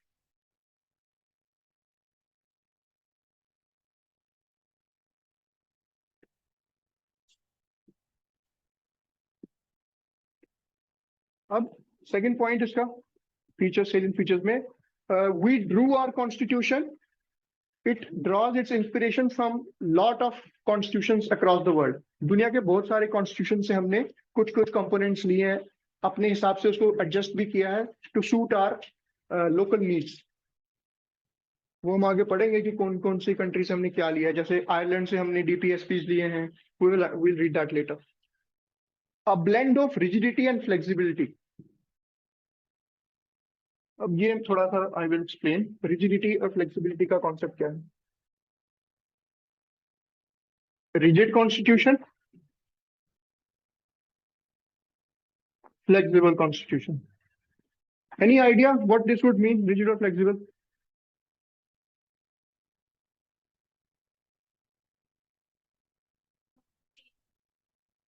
Yeah, good idea. You close. Anyone else? Rigid constitution वो होता है जिसको चेंज करना थोड़ा मुश्किल रहेगा, जैसे कि US constitution. US constitution is a rigid constitution, उसकी अमेंडमेंट करने का प्रोसीजर बहुत मुश्किल है। और एक फ्लेक्सिबल कॉन्स्टिट्यूशन हो गया जिसको आप बड़ी आसानी से ही चेंज कर पाओगे। तो हमारा जो कॉन्स्टिट्यूशन है इन दोनों का ब्लेंड है, ना तो रिजिड है ना तो फ्लेक्सिबल है। ये नीड्स के हिसाब से हम एडजस्ट किया जा सकता है। कुछ प्रोविजंस है जैसे इमरजेंसी, नेशनल इमरजेंसी लगाना, प्रेसिडेंट रूल लगाना, या प्रेसिडेंट की इम्पीचमेंट, कुछ जुडिशरी को इम्पीचमेंट, उनको हमने बहुत ही स्ट्रिक्ट रखा हुआ है because otherwise it would become mockery of the democracy. और कुछ प्रोविजंस है नॉर्मल, उनको नॉर्मल हम अमेंडमेंट्स कर सकते हैं। So this is the concept of rigid and flexible constitution. फिर दूसरा हमारा फेडरल सिस्टम है। We are a federal system. India as a union of states, India that is Bharat. अभी कंट्रोवर्सी भी हुई थी इंडिया और भारत के केस में, तो दोनों हमारे देश के ही नाम है, ऐसा कुछ नया नहीं है उसमें। India that is Bharat is a union of states. So we are a federal system which is unitary bias.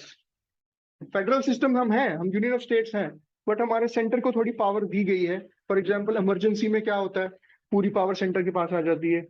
और कुछ इंटरनेशनल ट्रीटीज अगर हमने करनी है, या कुछ इंटरनेशनल कन्वेंशंस के लिए, या कम्युनिकेशंस के लिए, डिफेंस के लिए, न्यूक्लियर एनर्जी के लिए, एटॉमिक पावर के लिए, उसके लिए जो भी प्रोविजन है वो आपका सेंटर, जैसे for example railways is the centre union subject. तो रेलवेज के लिए सरकार कुछ भी कर सकती है, आप एक्वायर कर सकती है लैंड, कॉम्पनसेशन भी नहीं दे सकती है, बहुत सारे प्रोविजंस है वो हम आगे पढ़ेंगे धीरे धीरे। और कम्युनिकेशन लाइंस जैसे बिछाना है, आर्मी के लिए रूट्स बनाना है, उसके लिए भी acquisition of land, nuclear energy हो गया। तो these are very vital national assets, तो इसके लिए central government is completely responsible. और कुछ इनसे लॉ एंड ऑर्डर हो गया, स्टेट्स में लॉ एंड ऑर्डर स्टैब्लिश करना, that is the role of the state government. Education हो गया, वो कंकरेंट लिस्ट में है, लेबर है वो कंकरेंट लिस्ट में। तो ऐसे डिफरेंट सब्जेक्ट्स हैं। आपको जब वहां पे आएंगे हम कि डिफरेंट 3 लिस्ट में क्या क्या सब्जेक्ट्स हैं, आपको बेसिक आइडिया होना चाहिए। और कहीं नहीं भी आ रहा ना तो आपको समझना है कि ये किसके पास होना चाहिए। For example water supply, logically state government के पास होना चाहिए। कैनाल बनाना स्टेट गवर्नमेंट के पास होना चाहिए। कहीं कुआं खोदना है, कहीं पे छोटा मोटा कुछ काम है, विलेज पंचायत के पास होगा स्टेट। तो ये थोड़ा सा you don't have to rely कि आपने सब पढ़ना ही है, पढ़ने से भी नहीं होता, आपने दिमाग लगाना है। क्योंकि प्रीलिम्स का जो पेपर होगा, आप क्वेश्चन पढ़ रहे हैं, आंसर आपका उसी 4 ऑप्शंस में है। आपको जरूरी नहीं है कि आपको कोई क्वेश्चन आपने नहीं पढ़ा तो आप उसको अटेम्प्ट नहीं करेंगे। आपको दिमाग लगाना है, आपको दिमाग लगाना है कि इसी में से आंसर है, और मैं एक जंग की तरह ले लेना उस सवाल को कि ये एक फाइट है, एक क्वेश्चन के साथ मेरी फाइट है, और मेरे को आता है, मेरे को क्वेश्चन को समझना है ढंग से, ऑप्शंस के साथ एलिमिनेट करना है, यार ये वाला ऑप्शन नहीं हो सकता, ये वाला नहीं हो सकता, इस तरह से अप्रोच चलनी है। वो दिमाग लगाना है। जैसे आपको एग्जांपल दिया, जैसे कौन सी स्कीम कौन सी मिनिस्ट्री के अंडर आती है, वो भी एक सवाल कई बार पूछ लेते हैं। जैसे वो ट्राइबल से रिलेटेड कौन सी मिनिस्ट्री होगी, मिनिस्ट्री ऑफ ट्राइबल्स होगी, फिर कोई और स्कीम पूछ लेंगे, तो वो आपने थोड़ा सा जब आप पढ़ते जाओगे ना तो आपका ऐसे अंडरस्टैंडिंग डेवलप हो जाएगी. That you have to do. Next point लिखिए. Number 5 is we adopted parliamentary form of government.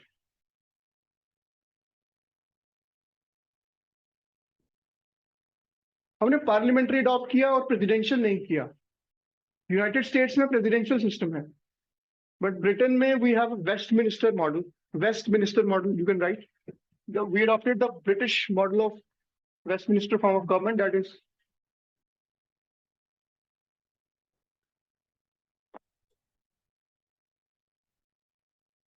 Westminster form of government, that is the parliamentary government.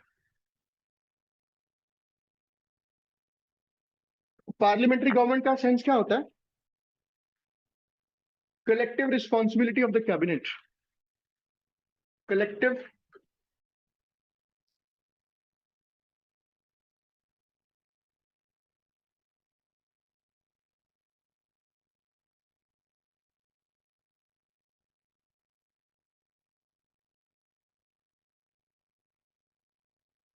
responsibility of the cabinet.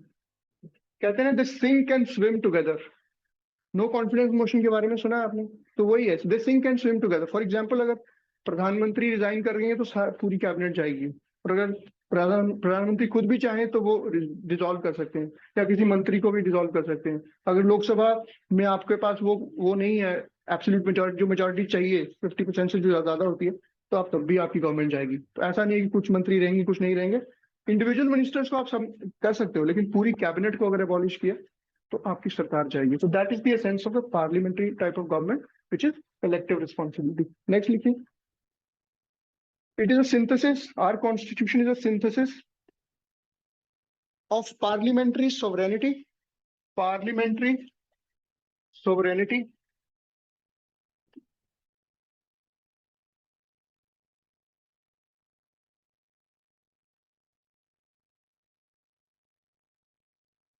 parliamentary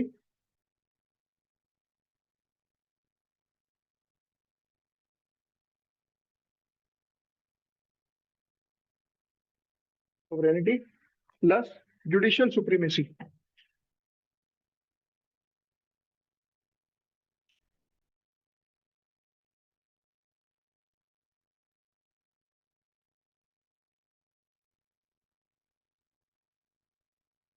Right इसमें, while the British government,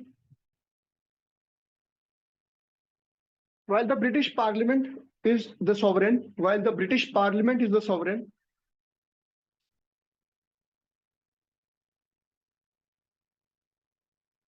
इसका मतलब क्या हुआ? British sovereignty का concept हमने समझ लिया अच्छे से. अब ब्रिटिश पार्लियामेंट सॉवरेन, इसका क्या मतलब हुआ?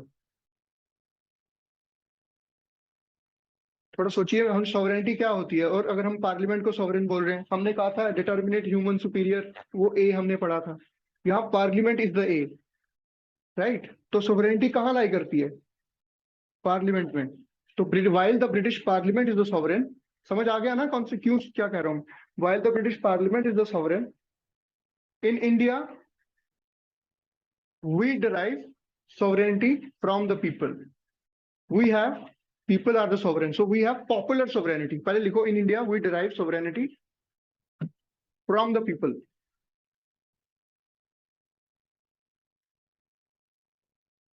So we have popular sovereignty. And secondly,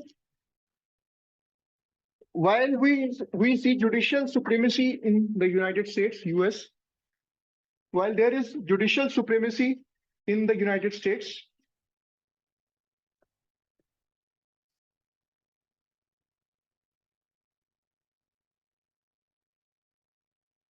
which provides for due process of law,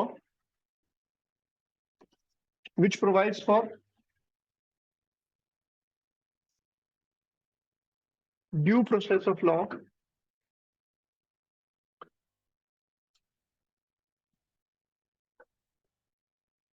we in India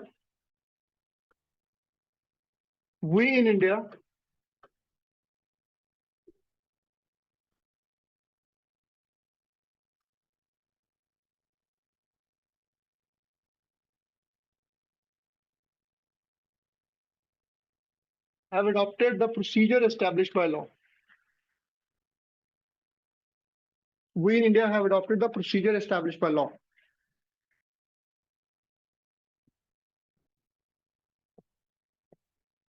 So see, neither we have the parliamentary sovereignty as in the British Constitution, nor do we have the judicial supremacy. We have a blend of both. We have a popular sovereignty here, and here we have the procedure established by law, which maintains. We will understand these terms later when the opportunity comes, right? Next, we have an integrated judiciary. We have an integrated judiciary.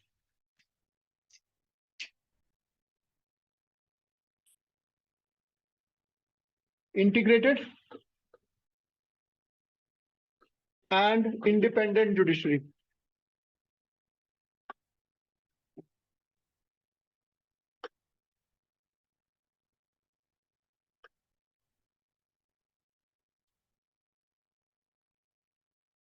तो हमारा एक single system of courts है.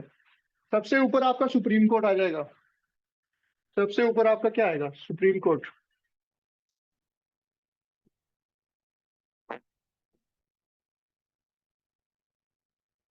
Integrated और independent का क्या मतलब है? अब इंटीग्रेटेड का मतलब है सिंगल सिस्टम ऑफ कोर्ट्स, और इंडिपेंडेंट क्या है? किसी को आंसरेबल नहीं है, उसका अपना जुडिशियल रिव्यू का पावर है. जुडिशियल रिव्यू क्या होता है? जुडिशियल रिव्यू लिख लीजिए थोड़ा सा. Judicial review is the power of the judiciary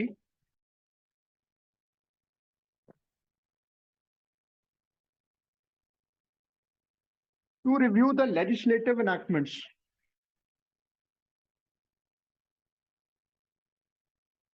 To review the legislative enactments for their constitutionality.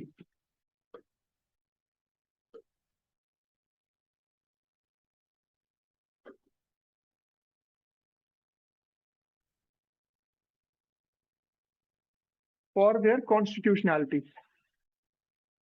मतलब जुडिशियल रिव्यू का मतलब ये है कि जो जुडिशरी है हमारी, सुप्रीम कोर्ट हो गया, हाई कोर्ट हो गया, ये पार्लियामेंट के और स्टेट लेजिस्लेटिव असेंबलीज के जो लॉज हैं उनकी लीगल टेनेसी को वो चेक करता है कि whether it is under the laws of the constitution. अगर वो नहीं है तो that is declared ultra vires. अगर कोई लेजिस्लेटिव एनैक्टमेंट है वो कॉन्स्टिट्यूशन को सेटिस्फाई नहीं करती है तो उसको हम कहते हैं ultra vires. Ultra vires of the constitution means, इसको आप टर्म को लिख सकते हैं, आपको याद रहना चाहिए. Ultra vires of the constitution which means it is violative of the constitutional morality. Violative of the constitutional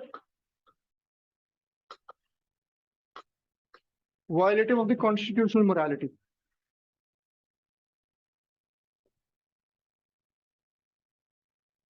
तो सुप्रीम कोर्ट है, it is the ultimate guarantor.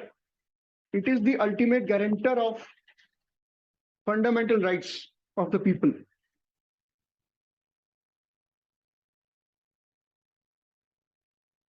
It is the last judge of the constitutional principles.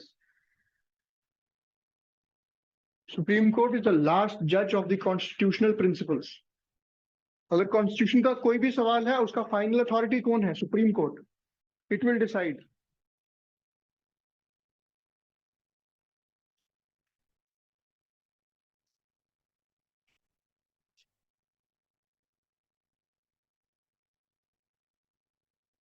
Okay. Supreme court के नीचे आपके आ जाते हैं high courts.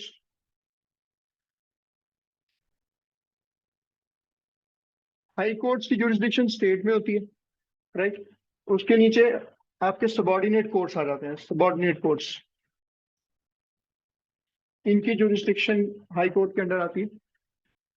तो ये हम डिटेल में जब जुडिशरी पढ़ेंगे तो उसमें we will discuss it in much more detail. But just a basic idea कि हमारा जो जुडिशियल सेटअप कैसा है. At the head of this is the Chief Justice of India. Who is the current Chief Justice of India? You should know these things. Yes, D.Y. Chandrachud, one of the most dynamic Chief Justices I've seen over a long time now. CGI DY Chandrachud.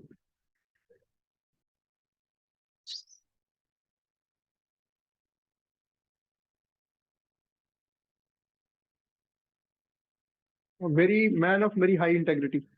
Next लिखिए. Next point number 8. The provision of fundamental rights.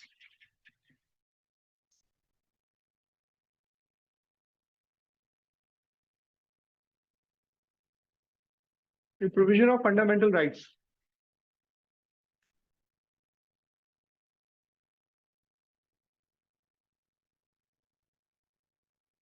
आपके part 3 में आते हैं.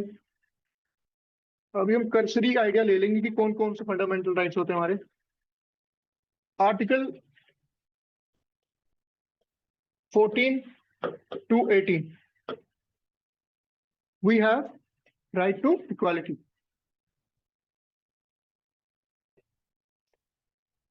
फिर 19 to 22 आपके right to freedom आ जाता है. 19 to 22. We will discuss in detail all the subsections when we move to the chapter of fundamental rights. Then we have 23, 24. Right against exploitation.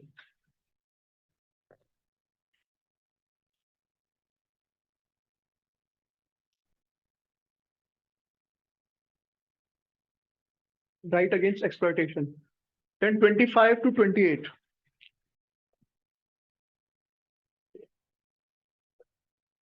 Religious rights. Right to freedom of religion.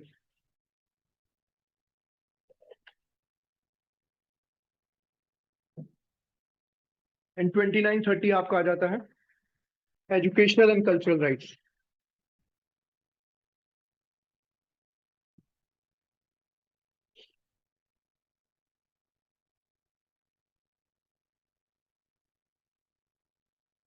Next सबसे important, जो सभी rights में जो सबसे important है, उसके बिना इन सब राइट्स की कोई मतलब नहीं है.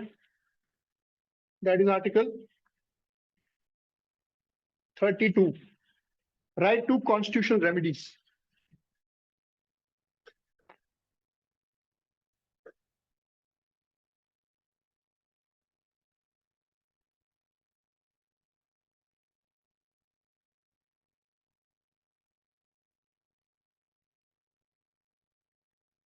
राइट टू कॉन्स्टिट्यूशनल रेमेडीज, इसके अंदर 5 रिट्स आती हैं जो हम अपने राइट्स के इन्फोर्समेंट, अगर फॉर एग्जांपल आपको ये सभी राइट्स हैं आपके पास, आर्टिकल जो 19 से 22 या कुछ भी राइट्स हैं आपके, लेकिन अगर आपका राइट वो वायलेट करता है, वायलेट कौन करेगा? State.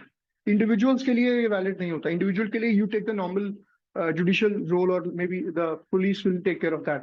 But when the state violates your land, जैसे आपकी जमीन है विद इन सीलिंग लिमिट के अंदर आपकी एग्रीकल्चरल लैंड, वो स्टेट उसको एक्वायर कर लेती है, आप जा सकते हैं सुप्रीम कोर्ट, आप हाई कोर्ट जा सकते हैं. एक आर्टिकल 32 होता है, फिर आर्टिकल 226 होता है, वो हाई कोर्ट के लिए होता है. ये आप सुप्रीम कोर्ट में जा सकते हैं under article 32.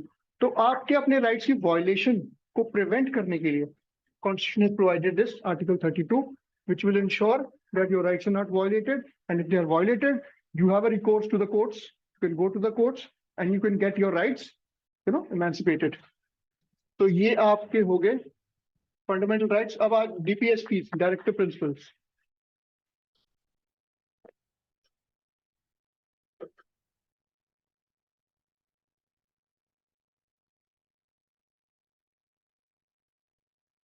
They come in part 4 of the Constitution, articles 36 to 51. Right in this, directive principles are a novel feature of the Indian Constitution.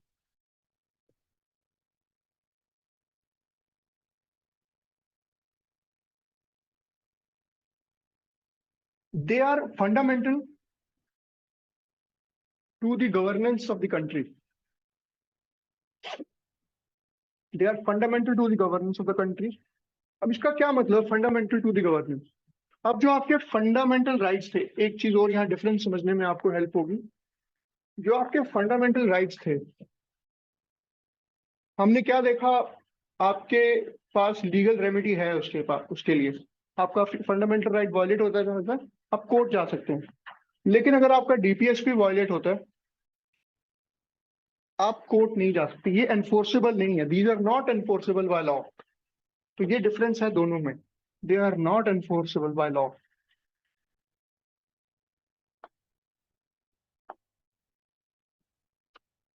They are not enforceable by law. लेकिन जो सरकार है, government government should include these principles government should include these principles government should include these principles in the governance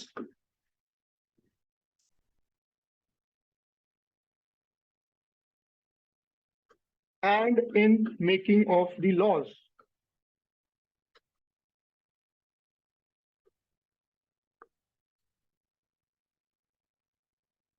Right?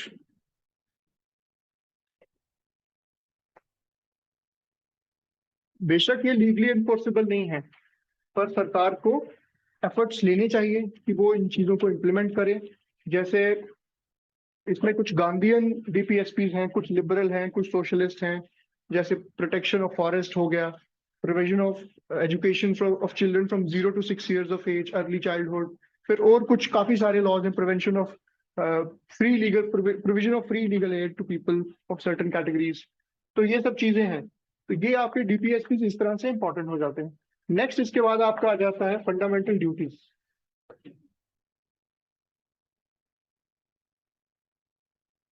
Fundamental duties कोई बताएगा मुझे, ये constitution में शुरू से थे कि नहीं थे? तो कॉन्स्टिट्यूशन हमारा बना है तब फंडामेंटल ड्यूटीज थे हमारे कॉन्स्टिट्यूशन में? Any idea? They were not a part of the initial constitution. 1976 में स्वर्ण सिंह कमेटी की रिकमेंडेशन पे इसको बना। लिखिए, ऑन द रिकमेंडेशंस ऑफ स्वर्ण Singh committee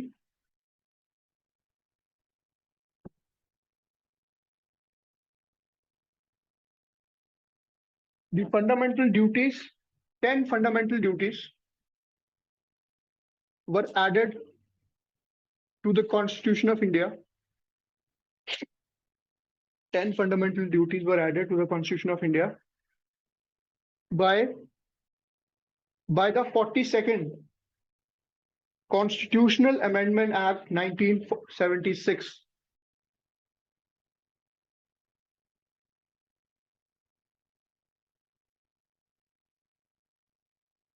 By the recommendations of Swaran Singh Committee, fundamental duties were added to the Constitution of India by 42nd Amendment Act 1976. So हमने जैसे पहले पढ़ा, जब हम कॉन्स्टिट्यूशन को अमेंड करते हैं, हम नया आर्टिकल ऐड नहीं करते, हम प्रीवियस आर्टिकल का अपेंडेज ऐड करते थे। So this comes under article 51A under part 4A of the constitution. जैसे हमने पढ़ा कि DPSP, directive principles of state policy, they are from article 36 to 51। तो 51A हमारा ये है फंडामेंटल ड्यूटीज। अब 10 ड्यूटीज तब ऐड कर दी गई, लेकिन 2002-3 में 86th अमेंडमेंट एक्ट से एक नई fundamental duty act by the 86th amendment act, by the 86th Amendment Act 2002, the 11th fundamental duty was added to the Constitution,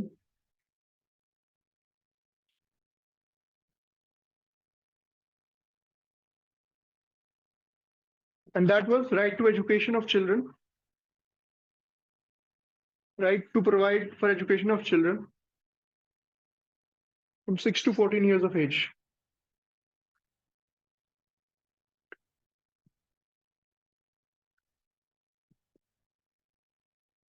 Right to education of children from 6 to 14 years of age. So देखिए, हमने जो हमारे fundamental rights है उसमें article 21 में भी education का provision है, जिससे आरटीआई बाद में आया, राइट टू इंफॉर्मेशन। वो 6 to 14 ईयर्स की एज ग्रुप में आपको एजुकेशन प्रोवाइड करने की बात करता है। जब हम डीपीएसपीज की बात करते हैं तो वो 0 to 6 ईयर्स के ब्रैकेट की बात करता है। जब हम ड्यूटीज में आते हैं वो फिर 6 to 14। तो ये डिफरेंस अंडरस्टैंड करना आपको मैं इसलिए हाईलाइट कर रहा हूँ, कई बार वो पूछ लेंगे कि डीपीएसपीज में कि there is a provision to provide education from 6 to 14 years of age, लेकिन वहां पे 6 to 14 नहीं है, 0 to 6 है. So it's like 6 to 14, 0 to 6, 6 to 14. So this you can just keep in mind. Next step, next point लिखिए. Secular state. India is a secular state. Indian constitution provides for a secular state. And the term secular was added into the constitution by the 42nd Amendment Act 1976 into the preamble. Preamble में add किया गया है.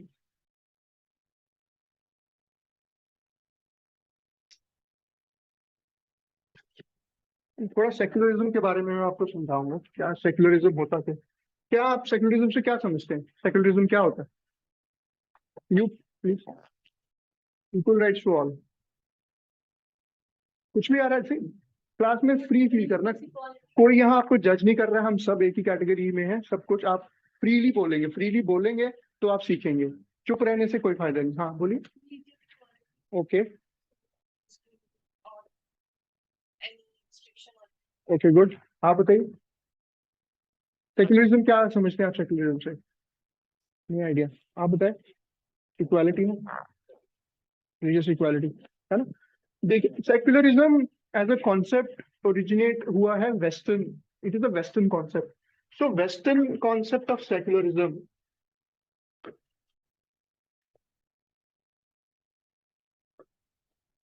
Is termed as negative secularism. अब negative इसका मतलब ये नहीं कि उसकी नेगेटिव कॉनोटेशन है. यहाँ नेगेटिव का मतलब समझना जरूरी है. नेगेटिव का मतलब ये है कि स्टेट, वहां पे चर्च होती है वेस्टर्न कंट्रीज में, यूरोप में we have church and the state. State will not interfere. Note कर सकते हैं आप इसको. State will not interfere in the affairs of the church.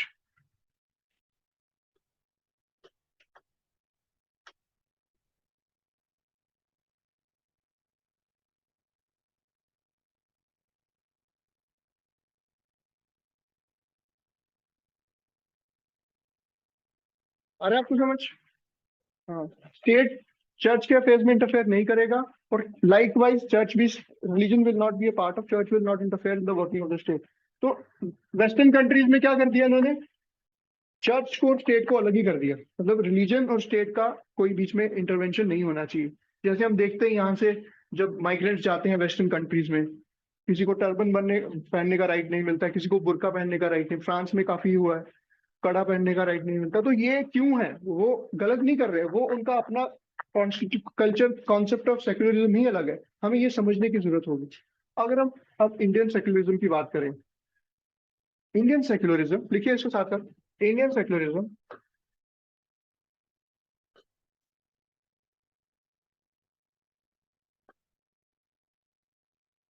is a positive version of secularism. We call it positive version of secularism. उनका negative था, positive. अब negative आपको समझ आ गया. पॉजिटिव क्या रहेगा? स्टेट इंटरफेयर करेगा, लेकिन अब स्टेट इक्वली इंटरफेयर करेगा. कहते हैं ना, state will equally respect all the religions. Right. This state will equally respect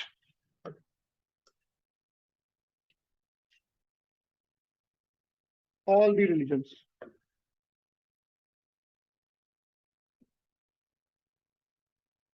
And there will be no state religion.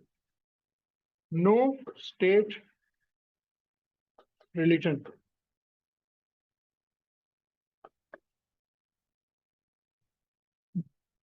Right? जब हम इक्वल रिस्पेक्ट की बात कर रहे हैं, ठीक है, अब इक्वल रिस्पेक्ट का मतलब इक्वल डिसरिस्पेक्ट भी होगा. ये लिखिए इसको. When we talk of equal respect, we also talk of equal disrespect.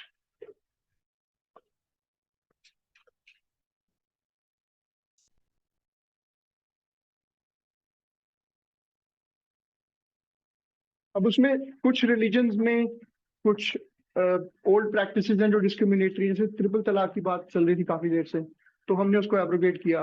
वो स्टेट ने इंटरफेयर किया उस चीज में.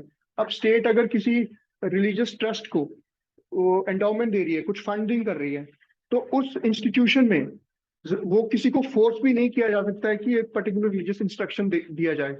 और माइनॉरिटीज को ये राइट है कि वो अपनी रिलीजियस इंस्टीट्यूशन एस्टैब्लिश करे और स्टेट उसमें इंटरफेयर नहीं करेगा। तो ये कुछ कर्सरी आइडियाज हैं इंडियन सेक्युलरिज्म के बारे में कि अब समझ आ सेक्युलरिज्म इंडिया का क्या हुआ, इंटरफेयर नहीं किया जाएगा, इक्वल रिस्पेक्ट दिया जाएगा और इक्वल डिसरिस्पेक्ट भी दिया जाएगा। Disrespect in the sense if something is wrong it will be intervene into as per the provisions of law. Next point लिखिए। We have a concept of universal adult franchise. Vote देने का right सबको है। Everyone has a right to vote above 18 years of age.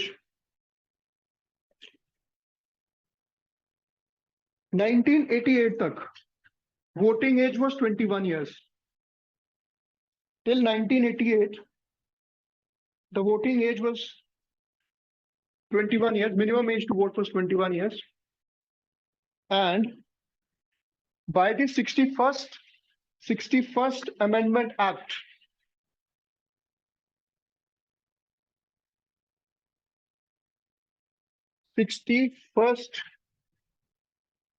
Amendment Act 1988, the voting age was reduced. Voting age को reduce कर दिया गया 21 years से 18 years. Now everyone can vote above 18 years of age. अब Indian universal adult franchise का एक unique feature ये है, इवन वेस्टर्न कंट्रीज में जब वोटिंग राइट्स मिले तो सबको नहीं मिले।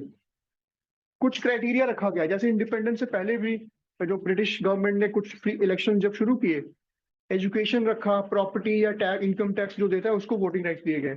और जो वेस्टर्न कंट्री जो खुद इंडिपेंडेंट थी उन्होंने भी वुमेन को राइट नहीं दिए शुरू में। तो India was the only country which gave universal adult franchise from the beginning itself. So this is a unique feature. India gave universal adult franchise to the entire population from its very beginning.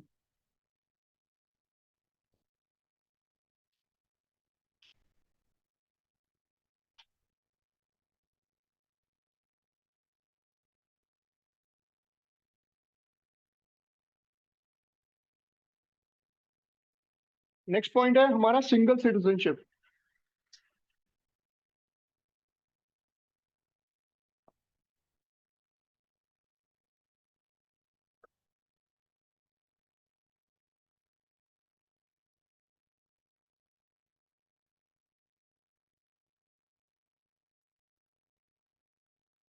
Single citizenship, अब US में क्या है, states की अलग citizenship है और जो क्या बोलते हैं उसको सेंट्रल जो उनकी सीनेट की सिटीजनशिप अलग है।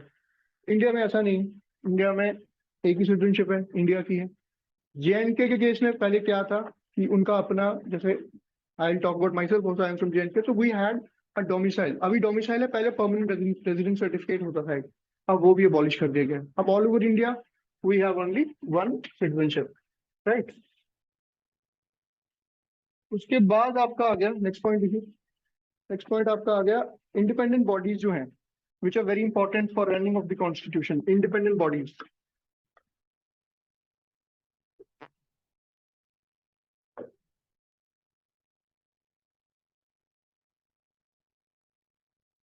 कॉन्स्टिट्यूशन मेकर्स ने कॉन्स्टिट्यूशन बनाया तो उन्होंने ऐसा सोचा कि कुछ हमें ऐसी इंडिपेंडेंट स्ट्रॉन्ग अथॉरिटीज बनानी है जो कॉन्स्टिट्यूशन के और गवर्नमेंट के डिफरेंट फेसेस को रन करने में हेल्प करेगा। उसमें सबसे पहला आपका आ गया UPSC. You will notice now, UPSC is the national level recruiting agency which ensures very high level of integrity, right? इसके बाद आपका अगर स्टेट पीएससी भी हो गया इसके साथ, प्लस स्टेट पीएससी। इसके बाद आपका इलेक्शन कमीशन आ गया। We have election commission to conduct free and fair elections.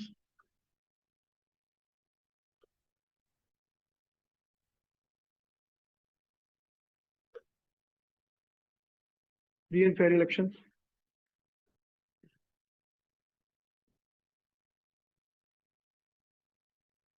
इसका आर्टिकल भी आप मेंशन कर लीजिए, 324 आर्टिकल के अंडर ये आपने इलेक्शन कमीशन एस्टैब्लिश किया है। बाकी जब हम इंडिविजुअली बॉडीज को पढ़ेंगे तो इसको और ज्यादा डिटेल में पढ़ेंगे। इसके बाद CAG, controller and the auditor general of India. CAG, the controller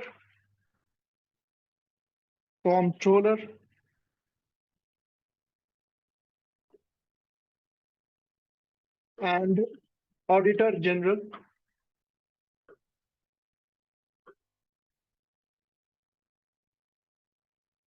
of India.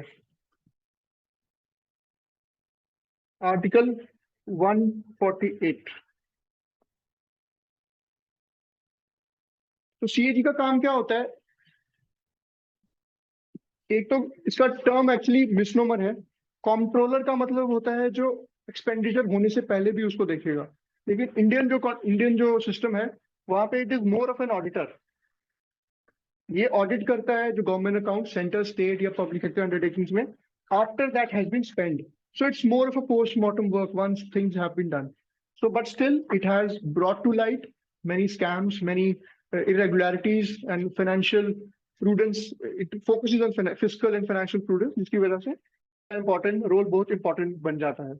In fact, Ambedkar has written, Dr. Ambedkar has said, it is one of the most important offices in the Indian constitutional scheme. The office of CAG is one of the most important offices in the Indian constitutional scheme.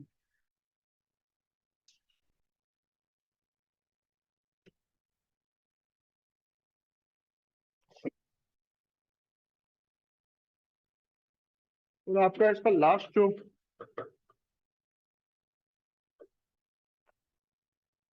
Three tier government है हमारी,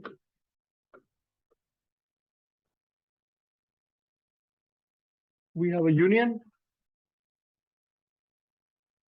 we have states oblique UTs, and at the lowest rung, local self-governments, we have the PRIs, Panchayati Raj institutions, and we have ULBs, urban local bodies.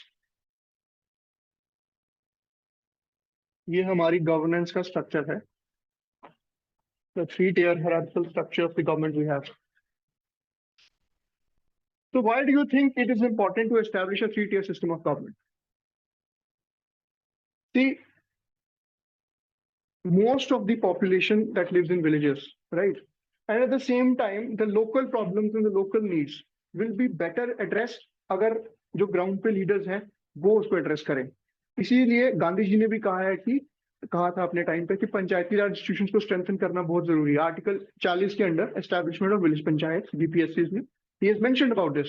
इसी तरह काफी सारा initiatives लिए गए independence के बाद कि पंचायती राज इंस्टीट्यूशन स्टैब्लिश करने के लिए, और फिर फाइनली 1992 में 73rd और 74th कॉन्स्टिट्यूशनल अमेंडमेंट एक्ट आई, जिससे हमने PRIs और अर्बन लोकल बॉडीज को एस्टैब्लिश किया। इससे क्या हो गया? वॉइस मिल गया, ग्रास रूट्स पे डेमोक्रेसी चली गई, उनको फंड्स मिलने लगे, ग्राम सभा बनने लगी, फिर लोगों को ये लगा कि नहीं रेवोल्यूशन हो रही है, पावर की डिसेंट्रलाइजेशन हो रही है। डेमोक्रेसी का एसेंस ही वो है, पावर को टॉप डाउन से नहीं बॉटम अप चाहिए, नीचे से ऊपर जाना चाहिए। टॉप डाउन से क्या होगा? आप एक एयर कंडीशन रूम में बैठ के पॉलिसी बनाते रहोगे, उससे लोगों को तो बेनिफिट होगा नहीं।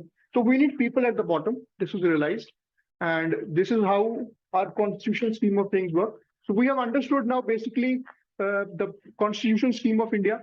हमारा इंडिया का थोड़ा हिस्टोरिकल बैकग्राउंड देखा हमने बिगिनिंग में, कैसे हम इवॉल्व हुए, कैसे प्रोविंसेस थे और प्रिंसली स्टेट्स थे वो आए, फिर कॉन्स्टिट्यूशन असेंबली ने कैसे काम किया, BR अम्बेडकर जी का क्या रोल था, सरदार पटेल का क्या रोल था, उसके बाद कॉन्स्टिट्यूशन बना कैसे 1949 में जब 26 नवंबर को बन गया, फिर भी हमने उसको 26 जनवरी में क्यों डिक्लेयर किया, वो रीजन भी हमने देख लिया। उसके बाद सेलियंट फीचर्स देख लिए हमने, क्या क्या फीचर्स हैं, हमारा इंडिपेंडेंट जुडिशरी है, हमारी ये जो बॉडीज हैं, हमारा थ्री टियर स्ट्रक्चर है, हमारी फंडामेंटल राइट्स, ड्यूटीज, DPSPs, और भी जो हमने प्रोविजंस पढ़ लिए। तो this is given as a basic idea कि हमारा कॉन्स्टिट्यूशन है क्या और इसकी इंपॉर्टेंस क्या है। तो आज की क्लास को हम यही वाइंड अप करेंगे, but I would advise you